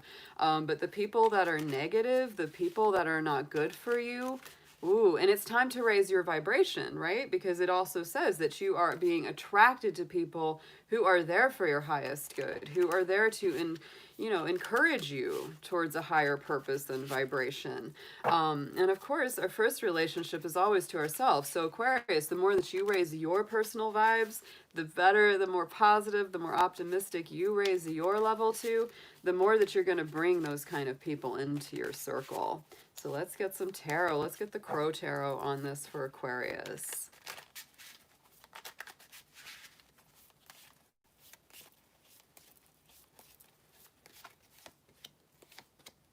Yeah. Ooh, Aquarius, I'm feeling it for you. Look at this. We got our Eight of Wands. So things are moving rapidly. Things are not going slow right now for my Aquarius folks. It is moving, snapping, popping, more connection, more communication, a lot of intensity, a lot of intensity. That's some fire energy, and that's like things coming at you very, very fast. So let's get a clarifier on this Eight of Wands here. What's coming towards my Aquarius? What's moving so quick? Justice! Woo! Yeah, because we got Libra energy in the house. We got that new moon starting in Libra. So to me, it's like there's a very fast balancing, redressing of things that have not been in balance, not been in harmony, not been fair, not been equal. So yeah, Aquarius, this is also, of course, about your relationships. So, getting these relationships in a better place.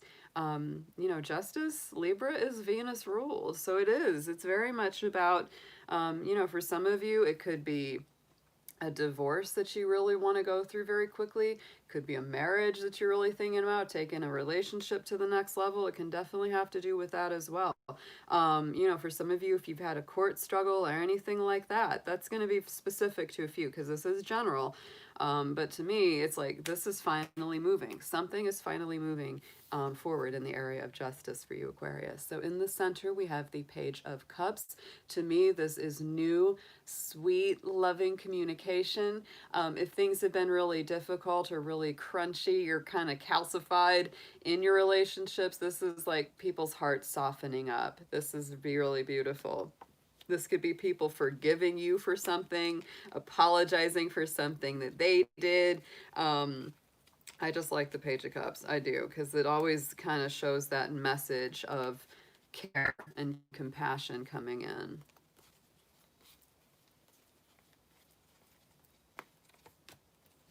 And the Eight of Pentacles. So it's like it really has a potential of growing and working through a process over time, because the Eight of Pentacles is like steady as she goes, slow and steady wins the race, working at something steadily one day at a time, creating better communication, more loving communication, and really being dedicated to that, working at it one day at a time with somebody that you really care about.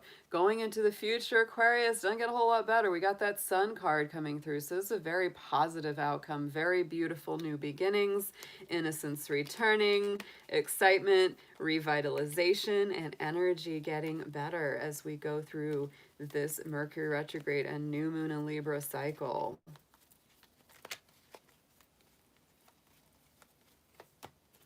And look at that, we got the Empress sitting there. So feeling seated in your power, feeling like you're birthing new ideas, creating new projects, just creating a sense of goodwill, happy outcomes. Yeah, to me, that's very strong. Really, really getting in connection with that divine feminine energy. You know, really feeling that. Making some decisions here. There's some Libra energy with the Two of Swords. You're going to be making a lot of choices over this next couple weeks. And the Magician. I think it's really choices about how to manifest things. It's choices in how to bring about this new reality that I feel like you're pretty excited to undertake here. Very excited to undertake. So let's see what we've got in your affirmations in the Hero's Journey Oracle, Aquarius.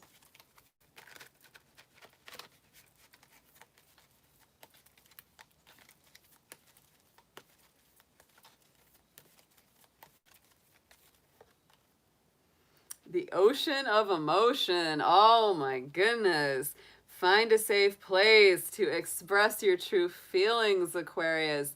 I'm telling you, that's the biggest thing that comes in with all the Scorpio energy building up, especially into the end of this month, is that it is the ocean of emotions. It's the depths of the soul. Aquarius, you are a more detached, air-ruled sign. So sometimes getting into those deeper, heavier emotions isn't always the easiest thing for you, but it is time. It is so time to release some things that maybe you've been holding in, maybe things that you've wanted to say or express. Sometimes it is hard for Aquarius for you to express love because it's like, oh, you know, I don't need, I'm independent, you know, but you feel it. Oh, you feel it. And there it is. I mean, I think you're going to be working at this next couple weeks, especially. Wow, with that Eight of Pentacles and the Page of Cups. Yep, new emotional communication, letting those feelings out, in your relationships, Aquarius. So let's clear this out here. We're going to bring up our next sign. Yeah. Woo, shake it out, shake it out. All right, guys. Let's see who's up next. Let's see who is our next sign to be read for tonight.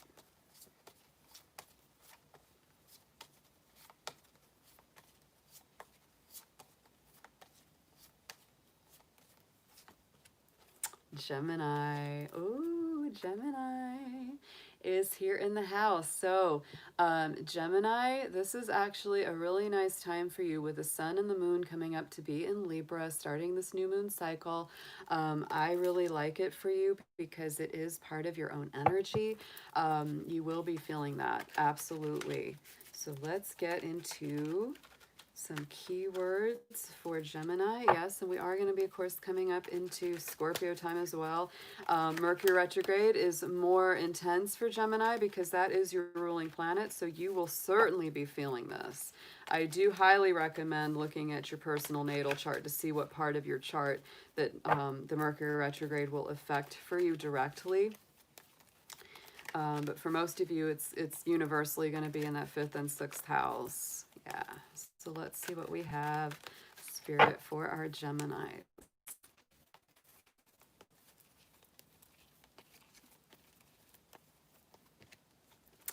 Oh, yeah, Gemini, look at that. The card keyword is loneliness. I know that I am never alone. So, you know, Gemini, you are a very social sign. You are a kind of sign that is very much into connecting, being with others, talking, sharing, thinking, expressing.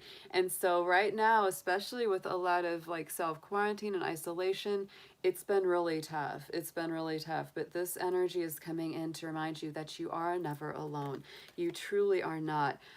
So there's going to be new ways of connecting with others. I think also as well, you know, cultivating your spiritual relationship is very important because spirit never leaves us alone.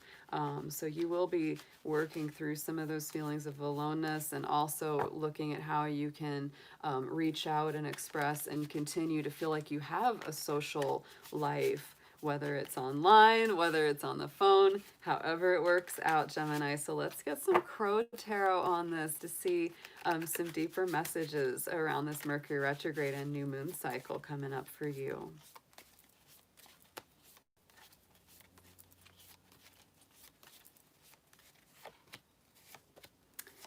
Not bad in a lot of ways. Okay, so you're coming from a very positive place. You're coming from the Sun card here, Gemini. You really do want, you know, that optimistic new beginning. You really do want that sun to come through for you because it's important. It's like you've been probably going through some, you know, heavier feelings, dark night of the soul kind of stuff, and you're like, when is the sun gonna come up for me? That's what I really do want.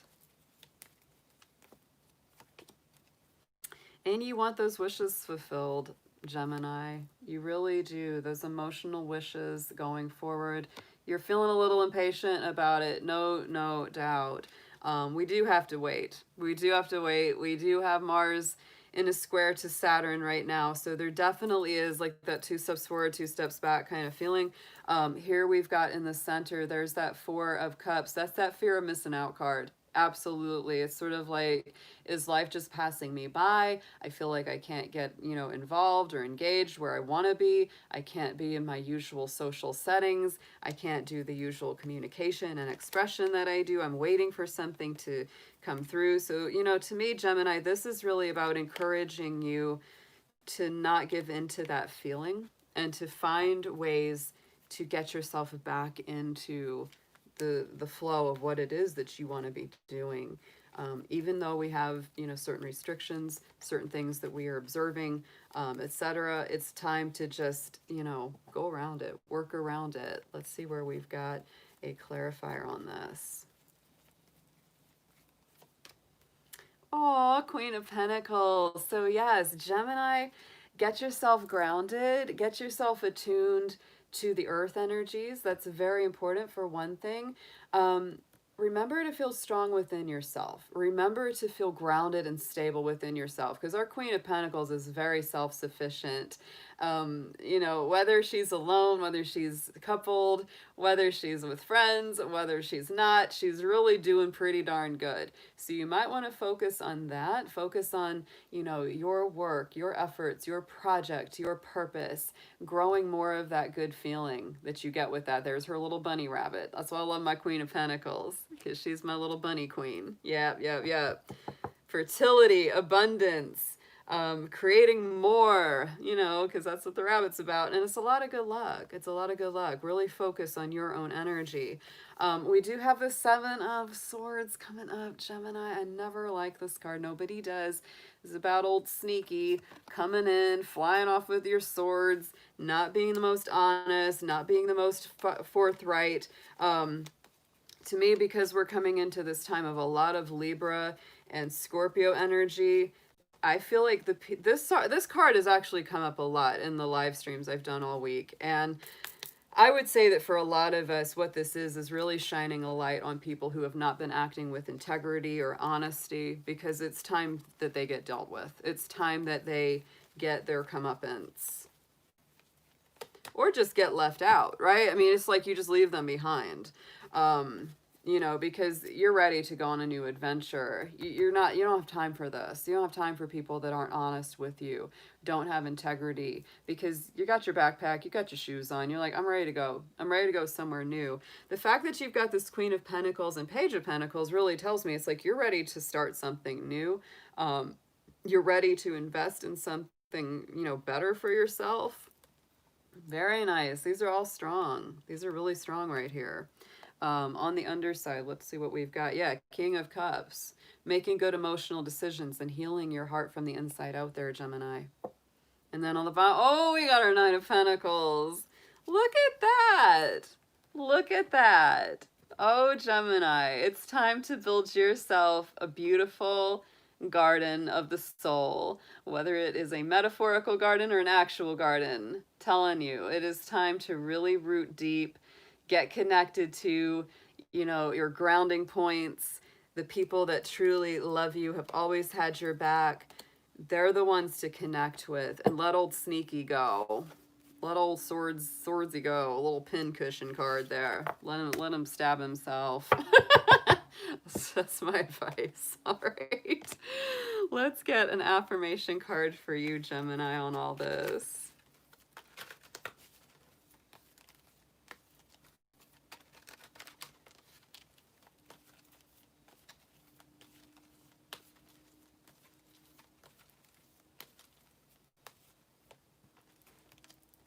Look at that. Discover your superpower. I love that. So access 100% of your mojo, 100% of your spirit, your moxie, your vital life force.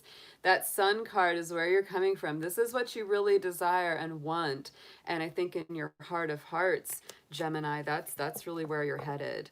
But don't engage in any of the negative drama or conflict, or backstabbing, or you know, crosstalk that negative people bring into your life. Very important to keep focused on where you want to go.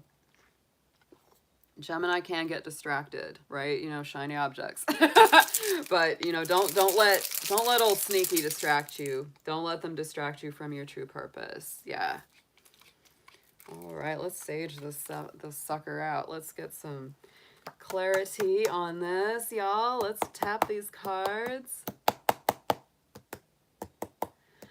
Yeah. And anyone that hasn't yet, be sure to give this the dragon claw up. Hit that like button.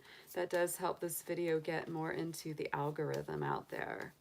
So let's see what we have for our next sign coming up to be read.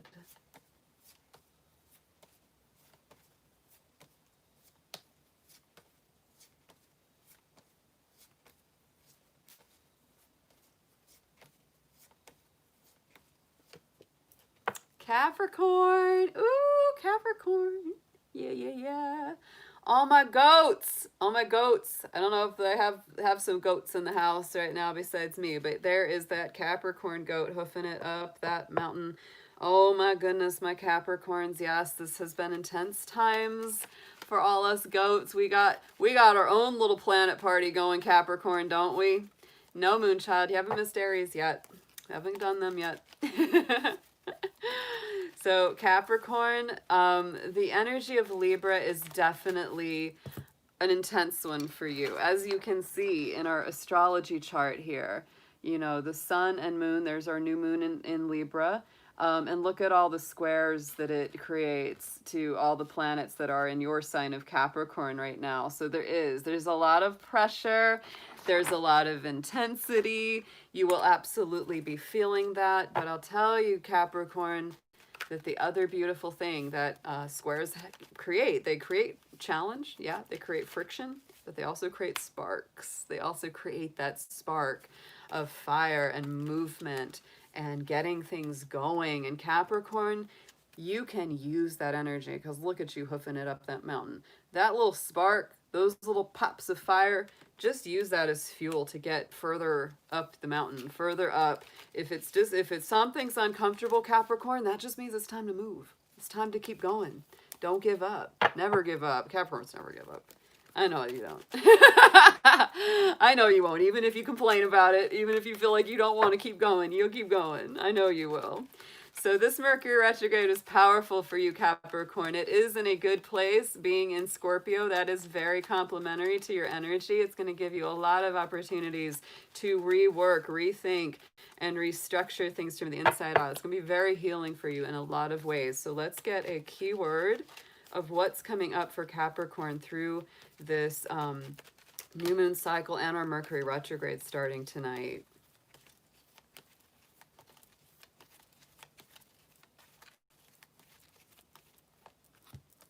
Oh, I like that. Look at the health card. It's a beautiful, beautiful design there too, with all those green leaves. I will honor the physical vessel that enshrines my soul. So Capricorn, take good care of your body. Take good care of your inner health, the health of your heart, your psyche, your body, your mind. They're all connected. Maybe more salads, Capricorn, more vegetables. When I see all those green leaves, that's what I think about. I think about that. I've definitely had that feeling like I really need to make sure I sleep enough, make sure I stay on my routines with good food, exercise. All of that's coming up for this period of time. Very, very nice. All right, Capricorn, let's see what we've got in the Crow Tarot for you. And Capricorn, if this doesn't resonate, do check the placements of your personal natal chart. Knowing things like your sun, not just your sun, but your Venus sign, your moon sign, etc. All of that's going to give you more messages on any reading that you watch with me or any other reader. Yes, so let's see what we have for Capricorn. How are you working through this little Mercury retrograde we've got going?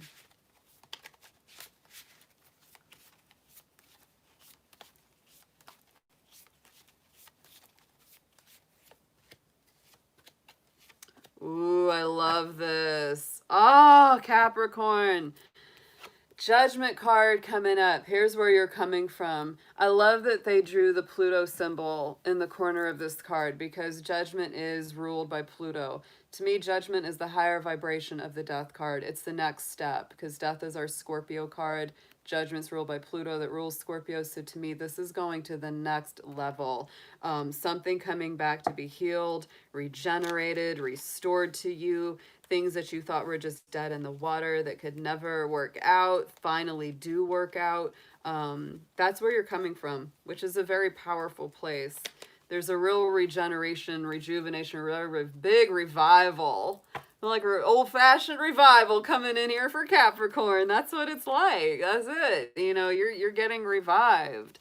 You know, Pluto just went direct in your sign, Saturn direct in your sign, Jupiter direct in your sign, Capricorn. You're getting ready to pass some big tests going forward here.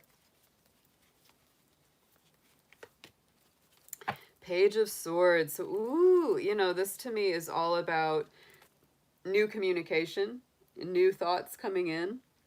Sometimes Page of Swords is an immature person or a younger person because the pages are younger people. Sometimes it's somebody that's been watching you, thinking about you, texting you, checking in on your social media, that kind of thing, Capricorn. They could be very strongly placed in your field of vision and consciousness right now. Someone that, you know, maybe you didn't think there was any hope for it, but it's come back and it's like, wow, I didn't know that was going to work out. In the center, we have the Page of Wands, so we have another page. I love the Page of Wands. To me, it's very strong Aries energy. It's very fiery. It's new beginnings, the burst of spring, the burst of new life. So you may start to feel very energized, very enthusiastic about something going forward. Some new idea that's taking hold of you right now.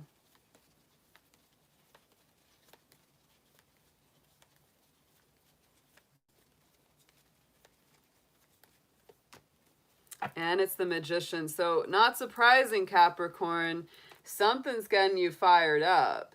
And the Magician is our Mercury ruled card. So this Mercury retrograde is really starting something new in your mind. It's like, or it's something from your past. That's often what it is. You know, it's like, oh, I haven't worked on that, or I've wanted to complete this, or I've wanted to do something around that. And it just gets you going. And the Magician is all about manifesting that, creating the reality, not waiting for somebody else to do it for you, Capricorn. We're not about that anyway as goats. We like to create things. We're like, you know what? I'm not going to sit around and wait on this. I'm going to start putting together the resources, putting together all the elements that I need to create this new reality. Going into the future, we do have this Five of Swords, guys. So be aware. There are things coming up that you may say, I've either got to walk away from this or I'll stand up and fight for it, right? You're making a decision between those two things on some element of your life. Let's see why this Five of Swords is there, Capricorn.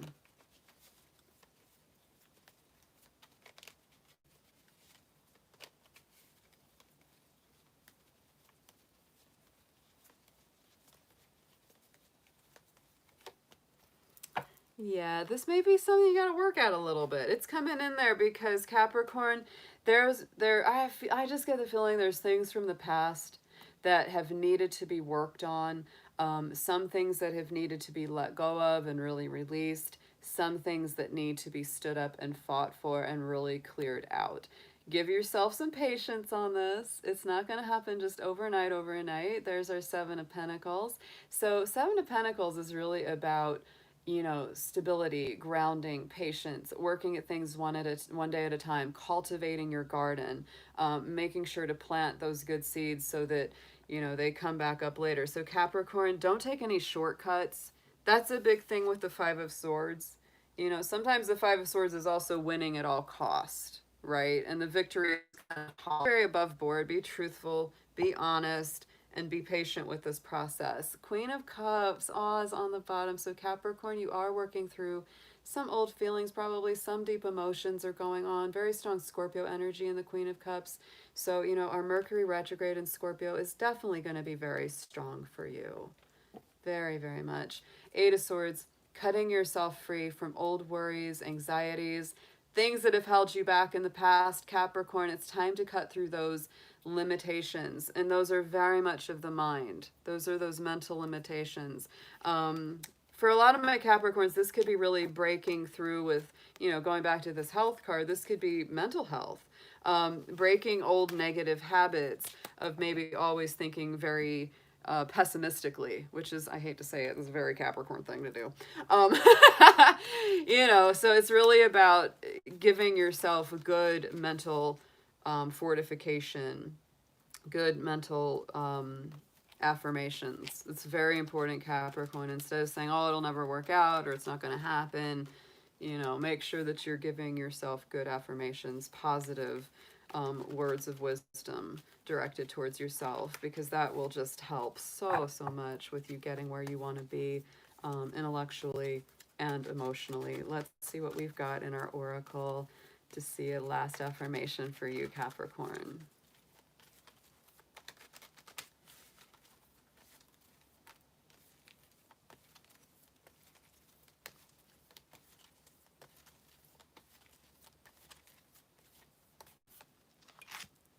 Ooh, Capricorn, how much good can you handle? There you go right there, babe. Explore the upward spiral of grace. Capricorn, there's your challenge. Can you break through, let go of the pessimistic, self-limiting thoughts and doubts, and say, the universe has a lot of good in store for me. How much can I take?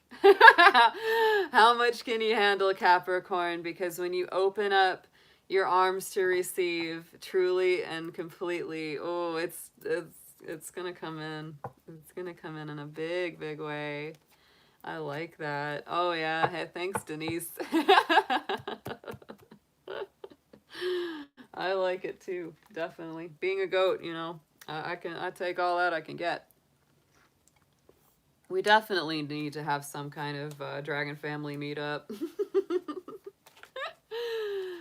See you guys talking about it. I'm like, yes, we do. We need to have a gathering, have a dragon fire gathering. I'm down here in Atlanta. You come on down. You come see me anytime you like. Let's get a little bit of bunny hair in my mouth now. Petey. Oh yeah, I got firemen and, you know, next door. Oh, you do, Sarah. Oh, that's cool. I'm in Sandy Springs. Yeah, I'm in Sandy Springs. Yeah, we got the firemen next door. I'm not kidding. They've got two big old fire department trailers out of there. Oh, wow. Yeah, we need to have a big thing. Yeah, we've got the firemen have been using this empty house right next to me, and it's really been funny. I know, Jacqueline's really, and her and Amber are coming down here. Yeah, me too, Moonchild. It's like that with bunnies. You got a little bunny fur all over you. It's like, oh my goodness. All right, guys. Yeah, Jacqueline, start planning. We all know where we're gonna be. Yeah. I do have a fire pit. Just FYI. I do. Oh my gosh, y'all.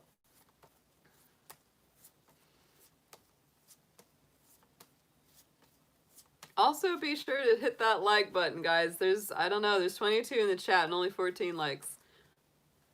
Hit that dragon claw. Well, I'm ready. You know, we need some new energy going on. We need those gatherings to happen again. I'm telling you, it's been a thing. It's been a thing. Yep. We do have a nice big airport here. Thanks, Fry King. Thanks, y'all. I appreciate the thumbs up. It does help it get into the suggested videos. The more that we have the thumbs up on the video, that does make a difference. It's kind of funny. Hitting the thumb down doesn't really do anything to it. It's weird. I don't even know why they have the thumb down, because it doesn't affect us one way or the other. Yeah.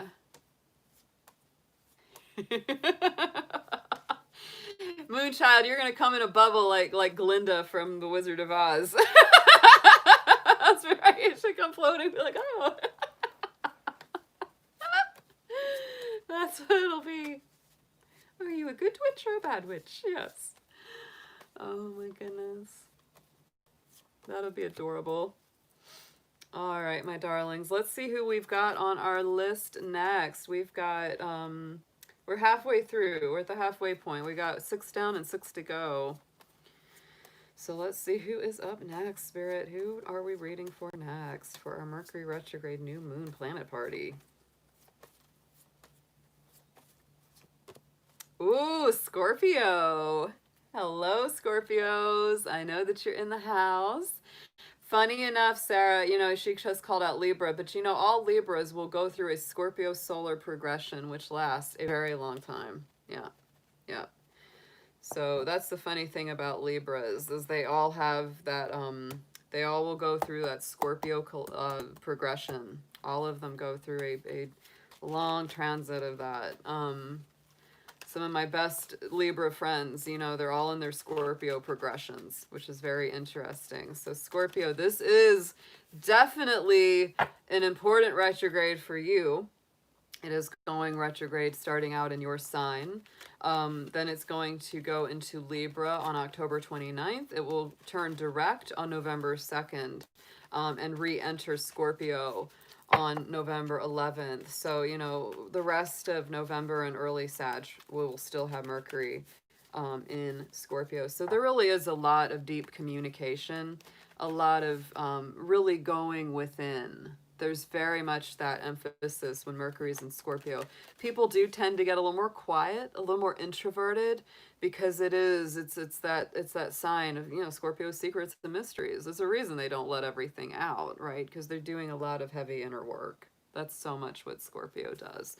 And so when Mercury's in Scorpio, all of us are really doing a lot of those soul searching, deep diving kind of journeys, right? It's very, very typical. Scorpio is very healing. It's very regenerative. So let's see what we've got. Yeah, and you're hitting that very intense, that Sun and Moon in Libra. Woo! So Scorpio, you know, that's highlighting your universal 12th house. You're really in a big time of emotional sensitivity. If you feel like you're crying more, releasing more, this is a big reason for that. This is a big reason for that. You know, because that's moving, this Libra stuff is moving through your universal Pisces house. And it's sensitive, very sensitive. Big emotions coming out, you know. So punch the pillow or cry into the pillow, whatever you need to do that involves a pillow. Might be important time for it, Scorpio. So let's, oh, I love that. Sweet Scorpio. I love it. Yeah, Sun and Venus and Scorpio. This is your reading then. This is your reading. All right, Scorpio, let's get a card for you. And if this does not resonate, please do check your other placements of your chart. You will get more messages that way.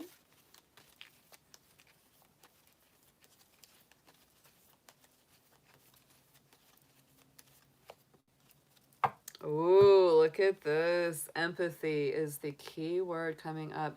So Scorpio, I am open to seeing both sides of a situation. So Scorpio, you know, with that Libra energy that we're experiencing, it is very much about seeing both sides of a story. If you're really caught in a struggle between you and yourself or someone else or some other group, it's like bring more empathy and compassion into it. Have as much, you know, empathy for others as you may have for yourself. And if you don't have much for yourself, give more of that to yourself. There's a lot of lessons being learned about this, about seeing two sides, both sides of the story, right?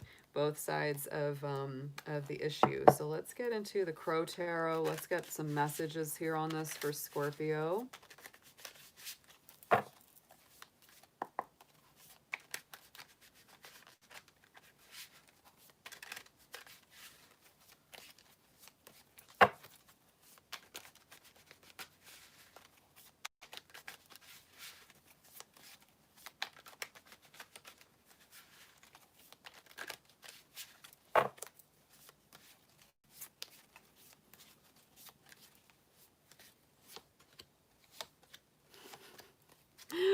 I like it though, I'm telling you. So the Tower card is where you're coming from, Scorpio. So there are a lot of things that have been shaking and rocking and rolling in your world. Absolutely. The Tower is ruled by Mars. Mars is in retrograde actually until November 14th. So some of these big shakeups may not come until after that, but I'm telling you, to me, the Tower has been figuring very prominently in all of our readings these days, right? It's very, very intense right now because the Tower is all about the hand of spirit intervening and shaking away those old constructs, all of those old structures that are not good for us anymore, things that just don't work. It's just shaking us and waking us up. You're releasing a lot of stuff, Scorpio, or it's being released for you, definitely. Dismantling some old structures that have outlived their purpose. Look at our Temperance card coming in, because this is about bringing you back into balance. There's our Sagittarius energy there. Yeah. So, you know, I would say by the time that we hit the sun going into Sagittarius, a lot of this is going to be cleared up. A lot of this is going to come full circle. To me, this is the balance of having one foot in the water of intuition, one foot on the earth of groundedness and balanced stability. It's making you stronger, Scorpio. Those refining fires are making you stronger. In the center, we have got that Nine of Cups. So this is about getting those wishes and those hopes fulfilled. That's very much what you're working on. It's like, you know what? I deserve to have, you know, things work out for me. I deserve to have things come through in my favor.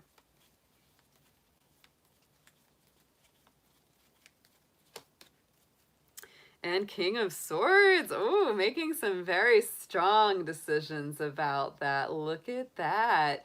You know, very strong Aquarius energy, also Libra and Gemini. We are in Libra time right now. So to me, this is cutting things out that no longer serve you as well. It's like if it doesn't serve this journey that I'm on of wish fulfillment and happiness and harmony and feeling like I have abundance in my life, then I'm gonna cut it out, you know? The King of Swords is the strategist. It's making good plans, having a good leadership towards your dreams and goals, right? And sometimes having to be very emotionally cool and detached in order to do that.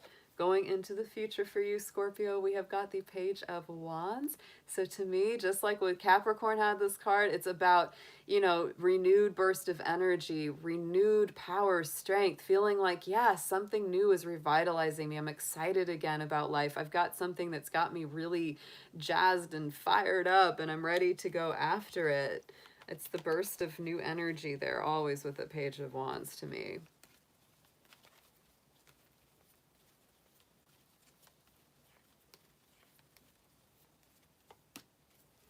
And you have decisions to make, Scorpio. Absolutely. You may be sitting on the fence. You may have somebody sitting on the fence, very strong Libra energy with that Two of Swords. But sooner or later, you're going to have to take off that blindfold and make those decisions. Right now, your heart's a little guarded too. That's definitely true. It's like you really want this new beginning, but your heart's a little bit like, yeah. King of Wands. Ooh, stepping into your power, into your leadership, going and getting what you want. I do feel like there's a lot of energy here of going and getting what you want, because this to me is Aries, Sagittarius, Leo. It's very, very bold. It's fiery. It's dynamic. It takes the lead. Oh, yeah. And it comes to your relationship, Scorpio, very much. It's like you're just like, you know, heck with it. I want what I want. And I want you. And let's go get it. Let's go get it. You know? You're not willing to sit around and wait forever. That's very strong there. It's important to have empathy for others, but also for yourself. And also, you know, make sure that they have empathy for you, you know, and what you're maybe going through. It goes both ways. It goes both ways. So let's see what we've got as an affirmation for you, Scorpio. Let's see what we have.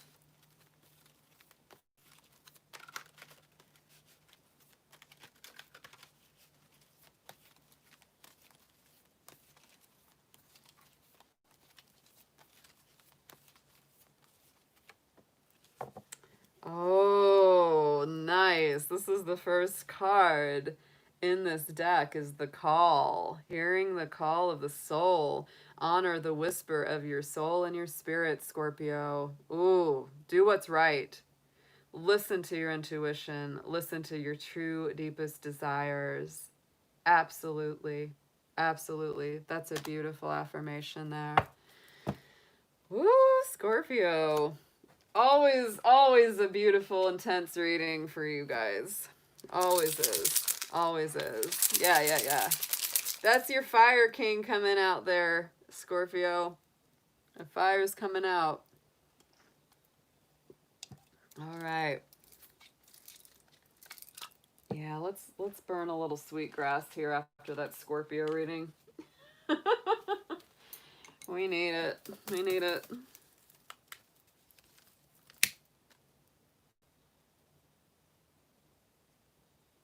There we go.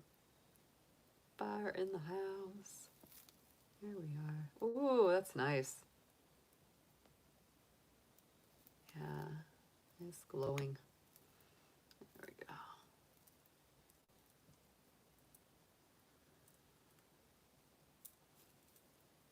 All right.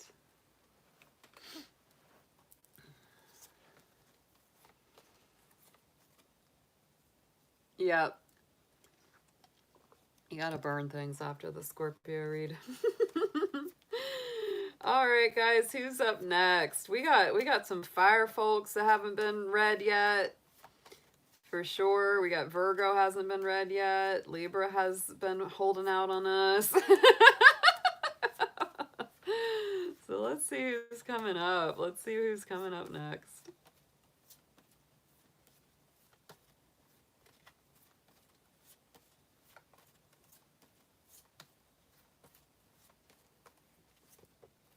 Aries. Yes, our Aries in the house. There they are, our Rams, our little fire starters. Aries, we're in Libra time, big time. So that means that your universal relationship house is very highlighted right now. Very strongly highlighted. There is a lot going on in your relationship life. So let's see what's coming up for you for this Mercury retrograde and also for this new moon, which is very positive and very powerful for you. Coming up on our Friday is our new moon in Libra. A lot of new beginnings for my Libras coming through. Aries, I'm talking about Libra energy in your Libra house, Aries. That's why I'm getting off track. But Aries, you are one of my cardinal signs that's been going through so much of the pressure. So much of the pressure that we've been feeling. Libra has too, because they're on the opposite end of you. All the cardinal signs have been getting the big fire, the big pressure. We all know. Woo-woo. We all know. All right, guys, let's see what we've got for Aries. Aries, if this doesn't resonate with you, check the placements of your personal natal chart. You will get more messages that way.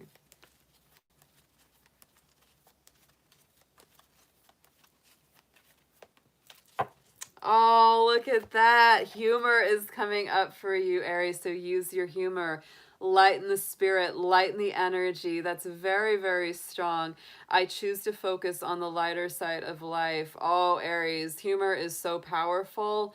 Using your light heart, making sure to remember to laugh at things even if they're very difficult.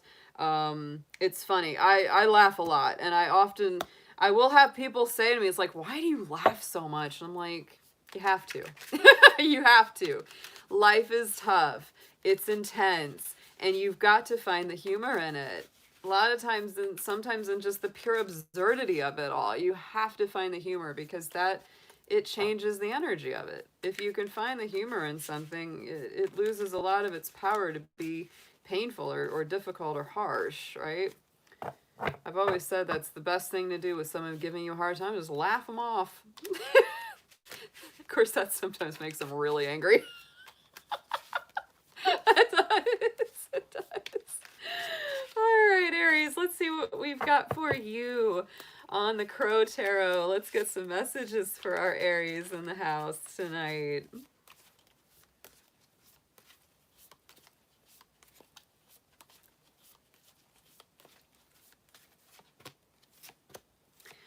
Wow, okay, very that's intense, y'all. All right, so the Death card coming out. There's where you're coming from, Aries, and you may feel like you've been through this already. You're like, oh yeah, I've been that crow, dead in the water. I've done that, been there, had to do the transitioning and the transforming and rising above it. I've had to do all that. Oh my goodness. So that's very intense. Very intense. You're coming from a place of having to do a lot of change, a lot of shift, a lot of letting go of old cycles there, Aries. Ace of Wands. So, ooh, that renewal has been for real. Whoo! And if you haven't done it yet, it's coming. It's coming, because look at that. I mean, that to me, Ace of Wands is the hand of spirit renewing the life, bringing in the passionate new beginning, bringing through that fire energy, right? That strength and that enthusiasm to forge a brand new, very strong path. Here, not a surprise, we've got our Seven of Pentacles again. This card has been very, very strong, very, very enhanced in a lot of our readings lately. And so, you know, this is about patience. This is about working it out. This is about building that nest, planting that garden. Hey there, Colin. Good to see you in the chat. You know, working things to your best advantage, but it does take patience, right? It does take time to see things grow to their fruition. So definitely, you know, Aries, this is a great time to be working on, you know, thinking about, okay, what do I want to start on? What do I want to begin on? What's this new path look like to me, right? Coming forward, and putting a real solid plan underneath it to get it going.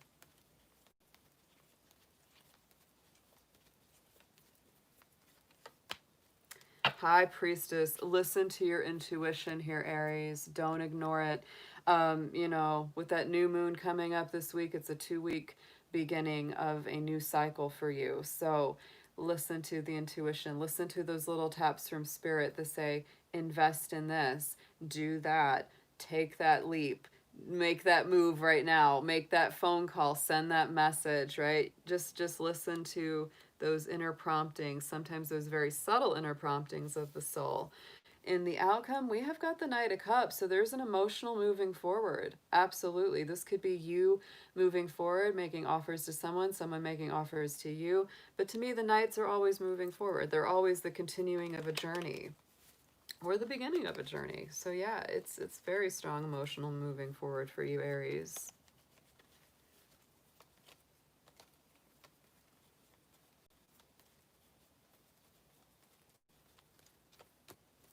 Oh, look at that. Yeah. Oh, Aries. Look at that. Moving forward to the Four of Wands for your happiness, for a happier home, a happy home situation. Soulmate twin flame energy for some of you on this because of that 1111 in this card. But to me, that's a very nice outcome. Four of Wands is a little bit similar to Six of Wands. It has that feeling of victory around it, feeling of a successful outcome, but it certainly was not without, ooh, going through this. Look at that. Three of Swords. First time for it to come up tonight. Yeah, we're going to sage that for you, Aries. Just in case. Just in case this hasn't completely gone away. This old heartache, these old wounds, these old pains. We're going to sage that card for you guys. Oh, man. And we're gonna use Ramblin' Mike's good old trick, his little spiritual surgery trick for you, Aries. Let's go ahead and shake these swords out of Aries' heart. 1, 2, 3. Out, out, out. Get out of Aries heart. Boom. Out. Clear it out. Oh, I feel that. Yeah, yeah, yeah. And on the bottom, see, look at that. On the other deck, Ten of Swords. Some of my Aries been through some real betrayals. Some of it. Some of y'all been through some serious betrayals. But that Ten of Wands is like the cycle completing. Yeah, yeah, yeah. Wow. Intense but beautiful reading. Intense but beautiful reading here for you, Aries. I really like it. Let's get into an affirmation for you guys. Remember to laugh. Remember to use your humor. Yeah, very important.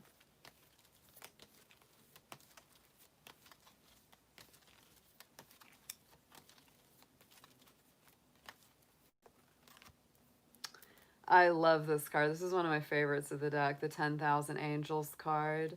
Lean on your circle of supernatural support. So Aries, calling in all of your divine connections, whether they are passed on loved ones, ancestors, your angels, spirit guides, whoever is on the other side for you.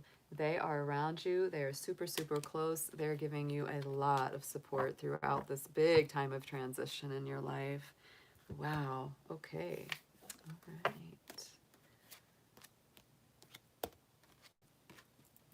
Okay, so let's spray a little sage. Yeah, we're not going in order tonight. We're out of order, as we often are. I'm using the little zodiac sign cards and shuffling those to pick the signs that we go in order of. All right, let's see who's next. We got four. We got four in the house here left. Okay. All right, let's see who we are reading for next, y'all.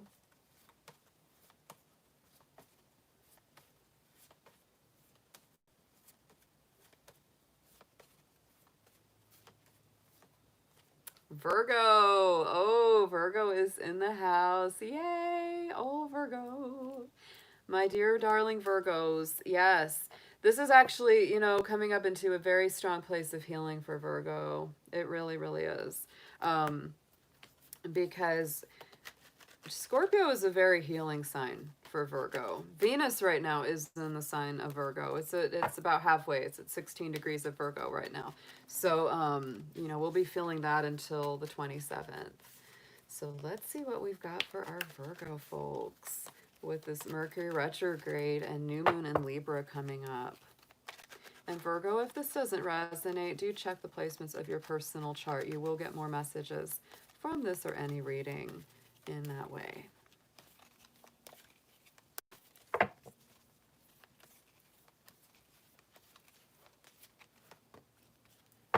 I like this. Very bright, very bold solar energy with the courage card coming through for you, Virgo. I find the inner strength to face fears with confidence. So anything that's been making you nervous, anything that's been giving you anxiety, anything that's been causing you to feel afraid, Virgo, this is that solar plexus energy saying, to not let that get to you, to use your courage, use your bravery, face those fears. You do have the power, you do have the strength to get through anything that comes through for you. So let's get into the Crow Tarot, Virgo. Let's get you some deeper messages on this.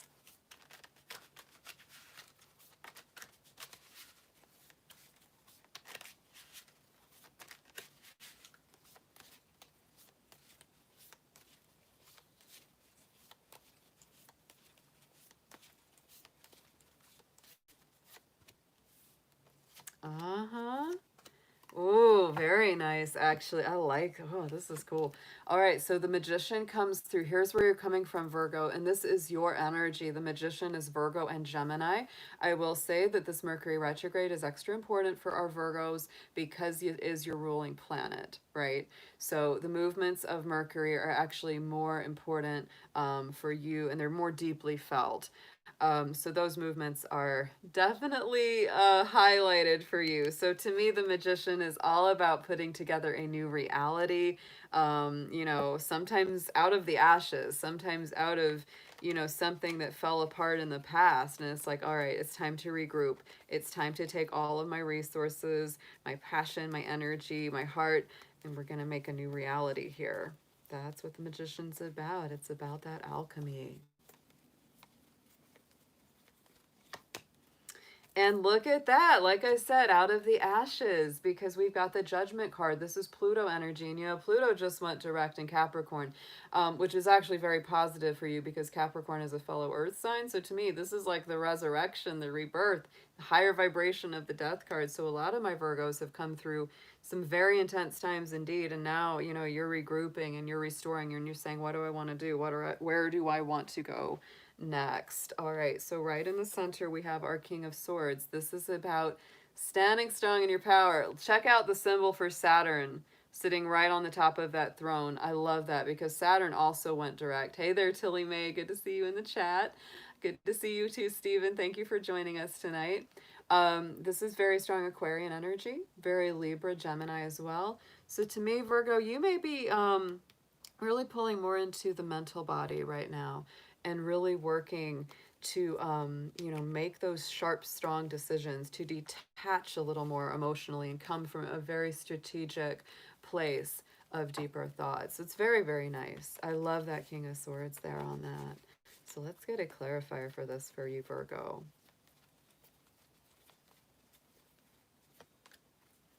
And look at that with the Ace of Cups. Ooh, big decisions about love, about, you know, spiritual abundance, where you're going next.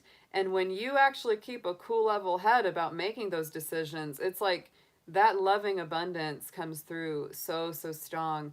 Say if there's somebody in your life that hasn't been treating you so well, Virgo, right? And you pull your energy back and you detach from the drama of the situation, like this King of Swords. And then it's like there's just this burst of love and abundance and blessing coming through. It's like, oh, wow, okay. Going into the immediate future with this, we have the Moon card. So there is a lot of intuition coming up. This is the opposite energy of you. It's Pisces. So Virgo, this could be a real time of pulling into those deeper, more psychic perceptions about where you're going next. The Moon can sometimes be a little confusing. So make sure to see things from all angles before making major decisions because, you know, with Mercury being in retrograde, yeah, our minds are a little cloudier, a little fuzzier. We're not always seeing things quite as clearly. But, you know, new doors are opening. This is what I feel by the end of this. It's like there's been some really strong, heavy cycles coming to an end for you, Virgo.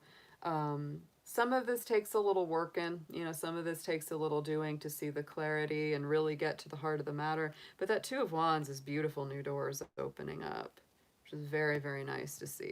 A lot of new options. Ooh, Eight of Wands coming through on the bottom here for you, Virgo. So things moving forward with a lot more speed than usual. And the Empress, oh yeah, so quickly stepping up into a place of power, quickly stepping up into a strong place of creative energy. You're coming from being this magician, you're going towards being the Empress. Both of these are master manifestors. Both of these are strong creators, right, of their own reality. Beautiful. Let's get an affirmation on this for Virgo.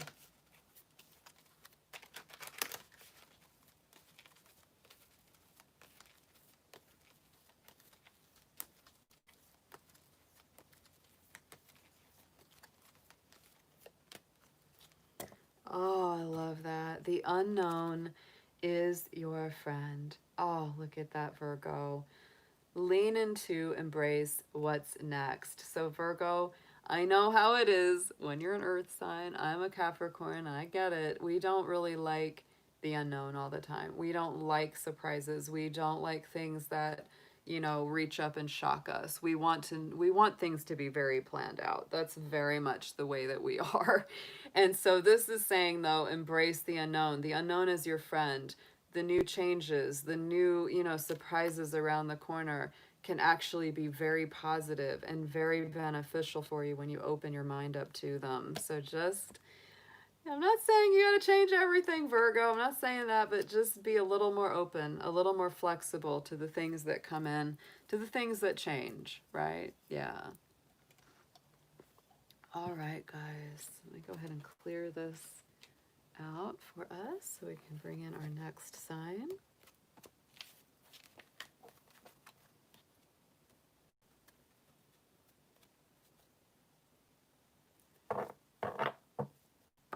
All right. Who is going to be up? Who is going to be up for us next? Sorry I didn't see all your messages.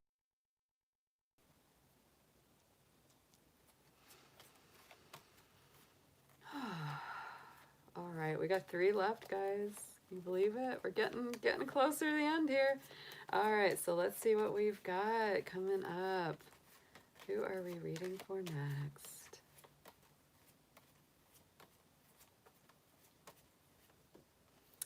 Sagittarius is in the house, guys. All right, time for Sag. Sagittarius, all this Scorpio energy is pretty deep searching for you, I will say, because that is going to be moving through that universal 12th house for you. And that is the Pisces house. So it is more sensitive, it is more soft, it's more intuitive, it cries easy, it laughs easy, it's very emotionally open. So you may be feeling like you're doing a definite deep dive into your interior soul and consciousness. It's like, oh, all these emotions are coming out that I didn't know I had stuck in there. So there could be a lot of very healthful clearing going on for my Saggies coming up with this Scorpio retrograde. Sorry, guys. Let me move my pillow around a little bit. All right, so let's get a keyword card to start this out for our Sagittarians. And Saggy, if this does not resonate with you, just look at the placements of the rest of your personal natal chart, knowing your sun, your moon sign, your Venus sign. That's going to help you get more messages out of these readings.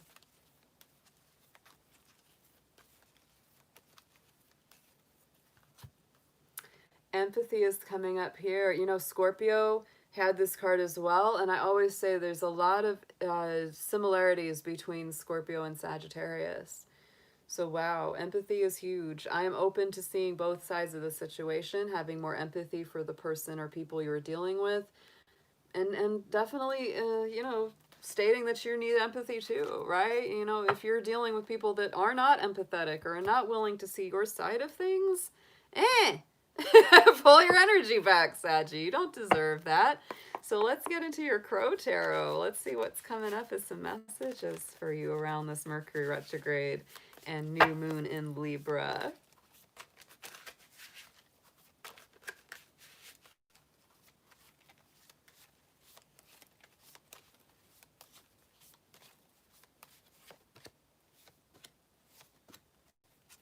I like that. We're starting out with your own energy. The Wheel of Fortune, here's where you're coming from. So Sagittarius, what I feel is there's a lot of stagnation that you're coming out of. This is your own card, Jupiter rulership here, your ruling planet of Jupiter. Jupiter went direct just a month ago. Yeah, it was in the middle of September. So, you know, things are moving forward for you. You're coming from a place where you want them to too, and you feel it. You're like, I'm ready to go. I'm ready to have things open up. I'm ready to move forward with this.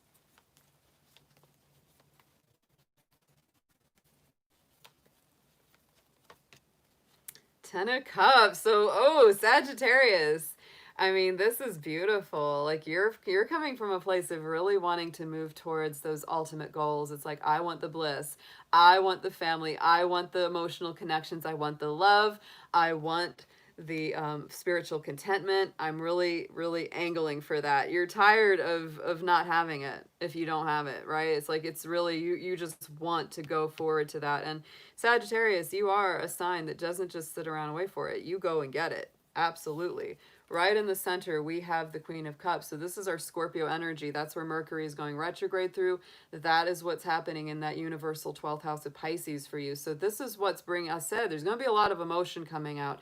A lot more waterworks for Sagittarius than usual, right? You're usually not a sign that I would say is super prone to depression or tears or getting super down. But I'm telling you, Sagittarius, you're going to feel those inner emotions coming up. The water, the deep emotions coming up to the surface to be dealt with. That is part of the process here right now. Yeah, and there's some old heartache to be cleared. There's some old disappointments that need to be cleared. That's what this is about. Somebody that let you down in the past. Remember, Sagittarius, these two cups are still sitting in the upright position, and those are your two cups of love and connection. So it doesn't mean that all is lost, but you are going to be working through healing, you know, loss, grief, things where you've been let down before, areas of those issues coming up to the surface in a way that maybe they haven't before yet. And you're like, oh, dang, I'm getting this tapped. I'm getting this trigger. I need to let go of some things, or I need to do a little bit of inner emotional work. Give yourself some patience. Give yourself some love here, Sagittarius. We got that Seven of Pentacles, and this is a card. The Seven of Pentacles has been a constant card coming through with us because there are a lot of planetary influences that are causing us to slow down a bit. It doesn't mean I want you to get down, because I want you to stay in this high vibration where you're coming from with this Wheel of Fortune and the Ten of Cups. I want you to stay in that high vibration. Just realize that it may take a little time to cultivate all of this, right? Because the Seven of Pentacles is taking it one day at a time. It's making sure that you have a solid foundation to make those dreams come true. It's very, very important. So let's get a clarifier on that Seven of Pentacles for you.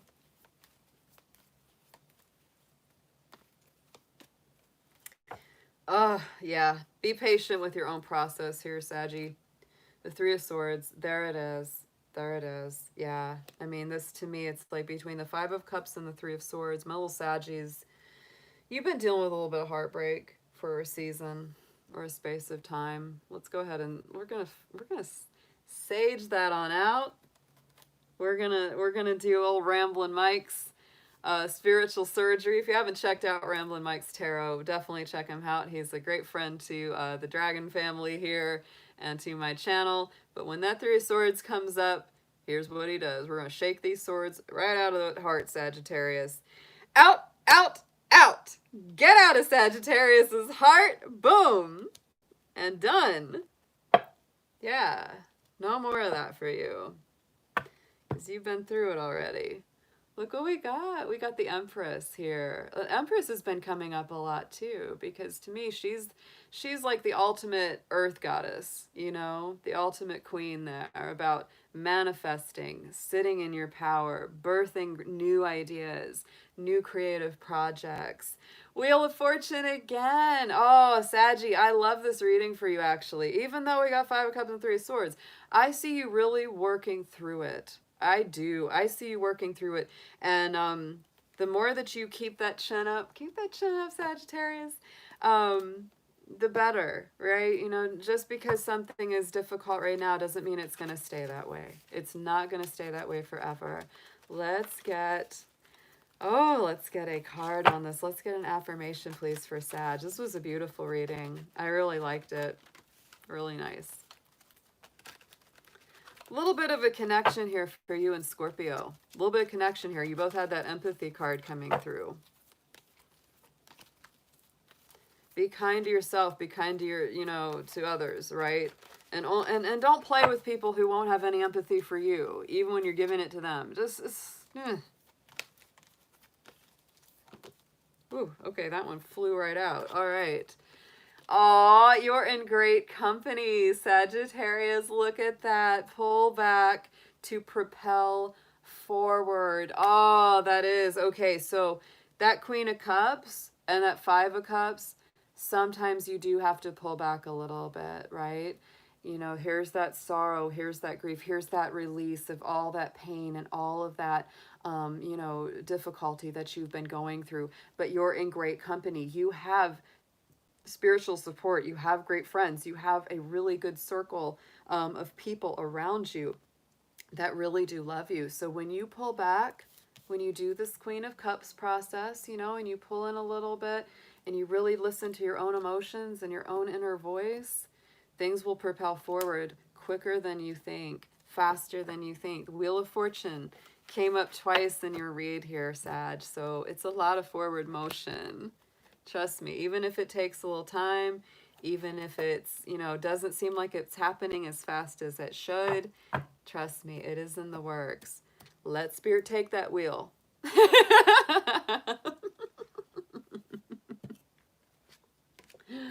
All right, guys, so we are down to two. We're down to two. We've got Libra and Cancer, so let's see who is going to be next and who is going to complete our readings for the night. Oh my gosh. Wow. I feel like Libra is one of the definite signs of the hour since the new moon is coming up in their sign, but they have waited to the end.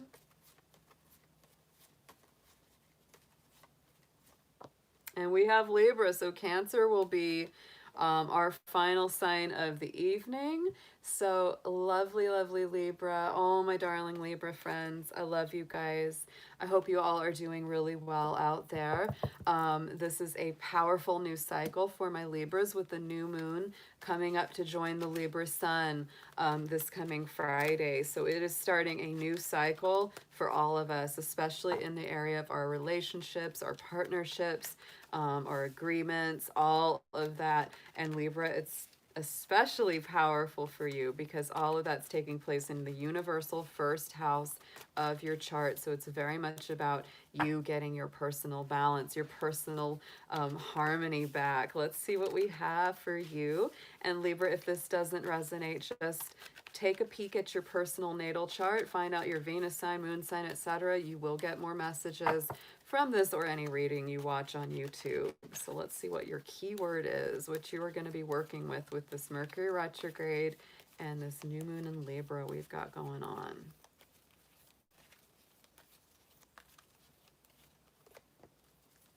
Discipline. Ooh, I like that. And I love the colors of this too. I love this deck. I can accomplish what I set my mind to. So Libra, this is very much about determination, getting grounded, getting refocused. You know, Mercury retrograde, it's going to start in Scorpio, but it's going to go back into the sign of Libra as well. So to me, this is all about, you know, reworking your energies, getting, you know, very clear about what it is that you are going to go after, what it is that you want to accomplish and manifest in a very strong way. And yeah, it does take creating a good routine, a good pattern, a good, you know, like I'm going to take XYZ amount of time each day and work on this, right? That's very important for you. So let's get some Crow Tarot on this for my lovely Libras. Let's see what we got, Spirit, for Libra.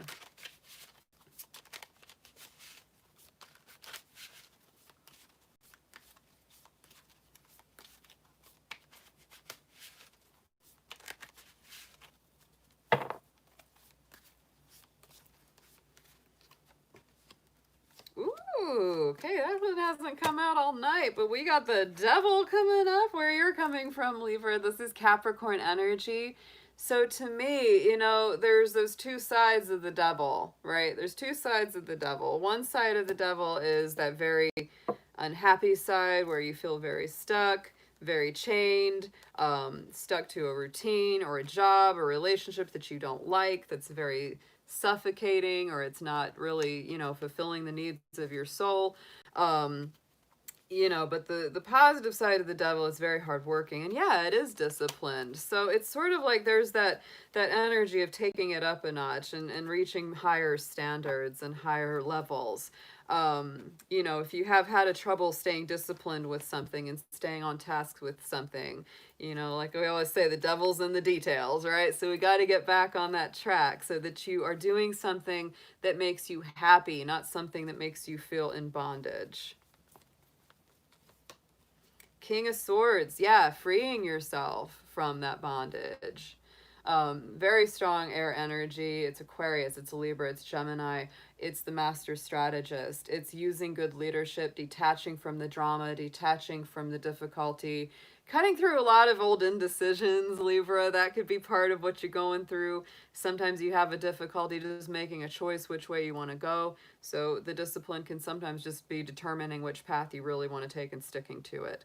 Right in the center, we do have this Five of Pentacles. So there may be something that's really got you feeling kind of cut off from the flow of your life, the flow of spirit, feeling kind of isolated, maybe a little worried about money too, that's for sure.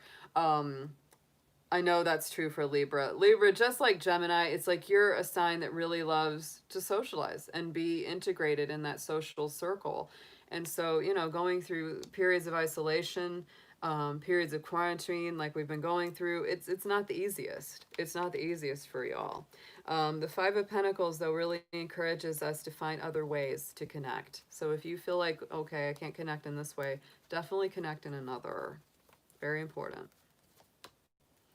Page of Pentacles, what I say? It's time to find new alternative methods and new avenues. Yeah, Page of Pentacles is my little adventurer. It is. Got the hiking shoes on and the backpack ready to go. So Libra, to me, it's like finding a new way to experience and express that social desire and need is very important for you. And then we've also got our Six of Cups here. So to me, this is rebalancing. This is beautiful memories of the past. This can be nostalgia. This can be sentiment. It's very beautiful. Sometimes it can be a reconciliation situation where somebody from the past is coming back in. That does often happen with our Mercury retrogrades. So take that as it resonates. Let's see why this is there. Why is our Six of Cups here for Libra? Page of Swords. So we had the King of Swords and the Page of Swords. To me, this is new thought. It's a new energy, new messages. For a lot of my Libras, I can literally take that as you will be getting messages from somebody from your past. Somebody's going to text, somebody's going to call, somebody's going to pop up, you know, on a social media account that you have and be like, I've been looking for you. And it's really up to you whether or not you want to go forward with it. You've been letting a lot of things go from the past here with that Ten of Swords. Old betrayals, old wounds, old things coming full circle. And we do have the Lovers card. So Libra, again, you know, it's like you are letting go of a lot of old pain. Anything that was wrong or difficult in a relationship is letting that go.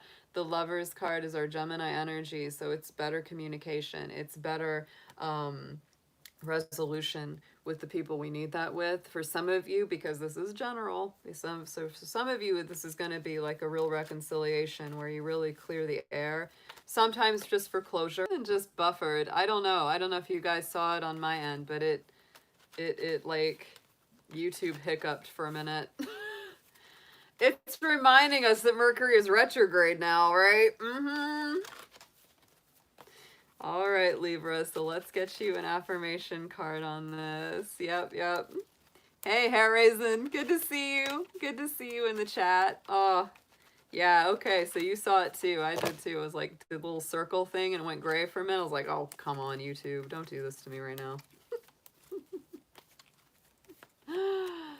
All right. Ooh. Never a crowd on the leading edge. Look at this. Honor those who honor you, Libra. Now that's some good balance. That's some very strong balance there. So Libra, I know you're a sign that you care a lot about your relationships and you care about the people that you're with, but don't give to people that aren't giving to you. If you're just constantly filling their cup and they never fill yours, this is how to deal with this. For those of you that have people coming back for, you know, wanting to get back together with you, wanting a reconciliation, definitely pay attention to that. Definitely pay attention to that because, you know, it's got to be reciprocal. It's got to be balanced. If they don't come right, they can't come at all. That's the way it works. That's the way it works. All right. Do me right or just don't do it. That's right. All right. We're down to our last card. Yeah. Here we go. Let's get that sage spray going. And it is Cancer's time in the spotlight. Yes. All my Cancer folks who've been waiting very, very patiently out there, we are ready to go. So let's see what we've got for our Cancers. You know, this has been, you guys, just like Capricorn, just like all of our cardinal signs, you've been definitely you know, dealing with extra pressure throughout not just our little Capricorn planet party, but now our Libra planet party. I will say, you know, that's definitely creating that friction for you, but you know, we are going to be moving into more Scorpio energy later in the month, and that is very, very positive. So let's see what we've got for our Cancers. And Cancer, if this does not resonate, please check your placements of the rest of your chart. Things like your moon sign, your Venus sign. It's going to give you more information. Other readings you can watch that correspond with those signs.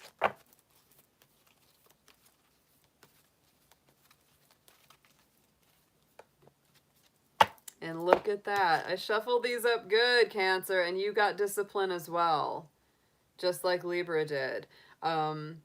Not a surprise, right? Because you all, like I said, Libra is another cardinal sign. So I can accomplish what I set my mind to. So Cancer, if there's that hill that you just haven't gotten over, if there's something that you really want to do, this is really about discipline. It's about sticking to it. It's like saying, I'm going to identify what it is that I want. If I've already identified what it is that I want, I'm going to make a solid plan to get there. Ooh, so let's get it. Yeah, nostalgia is high whenever we get into a Mercury retrograde. Very much. Let's get some Crow Tarot for you, Cancer. Let's see what messages we have coming through around this time.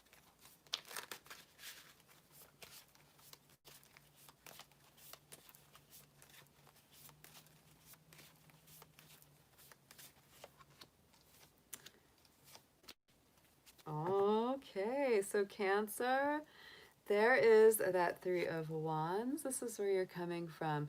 So to me, the Three of Wands is always about waiting for those ships to come in, letting what's meant to be yours arrive to you, being very magnetic, being very attractive to bring that energy and who you need to you. So let's see what's clarifying that.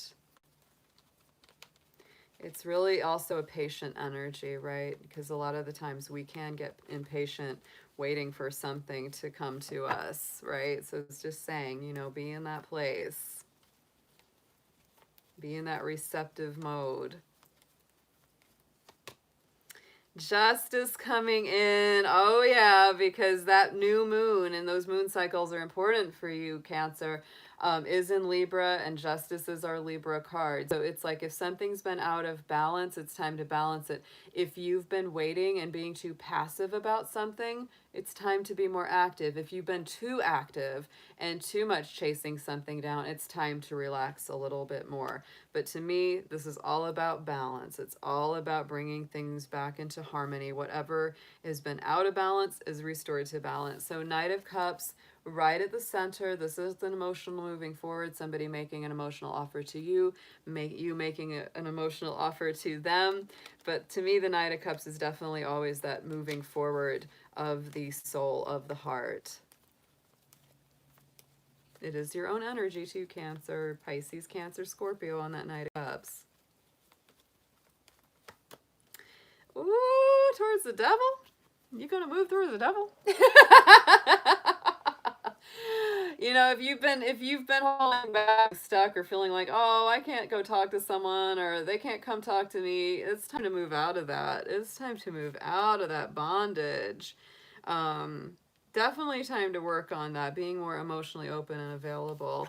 Going into the future for Cancer, we do have this Eight of Swords. So this is that mental hamster wheel, getting stuck on that cycle of anxiety, fear, second guessing, doubts, and things that keep you up at night.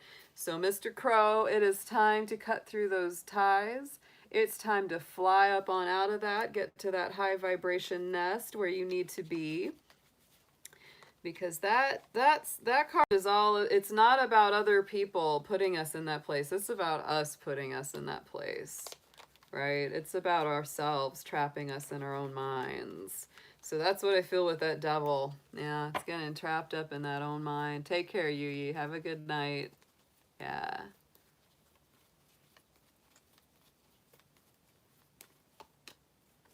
And look at that Hierophant. So yeah, I mean, this is that Taurus energy. So getting up out of that mind, getting up out of those fears, and going to the temple, going to the place of the secrets, opening the keys to the kingdom, getting that strong spiritual life that helps you be grounded, that helps you be stable, that helps you to come from a place of power. Five of Swords. Stand up and fight for something or turn and walk away. The choice is yours. Also, again, I will say with this card, it's not a card where you want to take shortcuts, right? You want to be very above board, act with a lot of integrity, and insist on the same from others. Seven of Pentacles on the bottom. So we've got the Seven of Pentacles has come up on almost every reading we've done tonight because there is patience involved with all of this and with everybody right now. There's so much patience involved. You know, Mars and Saturn are squaring each other right now, and that is all about hurry up and wait. I know. None of us like it, but it is there. It is there. It doesn't mean that you don't move forward. It doesn't mean that you don't make any progress. It just means that that progress has to be very methodical and planned out. And it may take a little longer to arrive. Not forever, but a little longer. Yeah. Yeah. Yeah. Let's go. Let's get an affirmation here for Cancer, please, Spirit.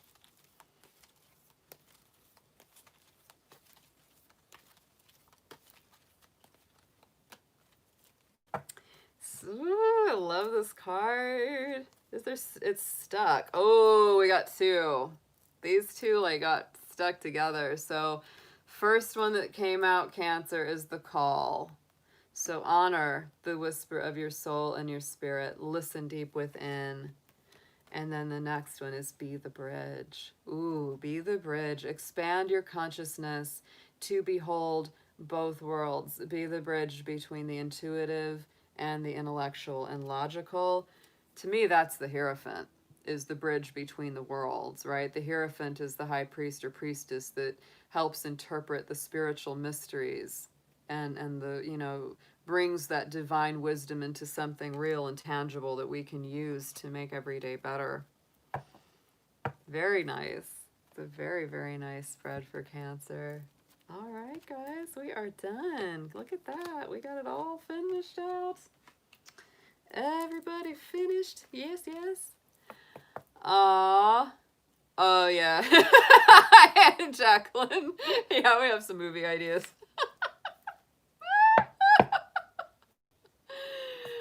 Oh my goodness. I hope you guys had a great time tonight. I hope that these were good for you. I hope that they were helpful.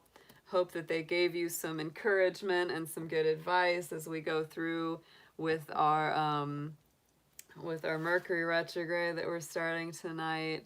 I definitely have a lot of things that I'm going to be working on over the next couple weeks. It's going to be pretty powerful. There are a lot of things shifting and changing, and it's really great. It's actually, some of it's tough, but it's really for the best, and I feel it. It's so good. All right, you all have a wonderful oh, Petey, he is a sweetheart. He is so soft. So everyone, I will be back on, I think, Friday. I think I'm going to take a break tomorrow and Thursday just to rest my throat, rest my voice, catch up on some more sleep. But Friday, for Fire Dragon Friday, I actually think I'm going to be doing that in the evening rather than at 12 because my schedule has been shifting later these days. And that's just going to work out better for me. And I think it'll also give folks who are never able to make it for a live on Friday a chance to do so. So that's going to be good. You know, we'll just announce the times that we're starting those when we're about to do them. So, you know, look forward for Fire Dragon Friday. It's probably going to be in the evening or early evening, and I will post that in my community section, and let everybody know when I will be doing that. That's our love and romance readings that we do every week on our Venus ruled day of Friday. Ooh, that'll be a fun one. We're doing it in a Mercury retrograde. All right, yes, and anybody that's part of Ramblin' Nation, yeah, I'll probably be seeing y'all in the chat tomorrow a little bit for his Wednesday, yeah, group reading. So have a great night, guys. Much, much love to you all, and I will see you soon. Happy dragon vibes.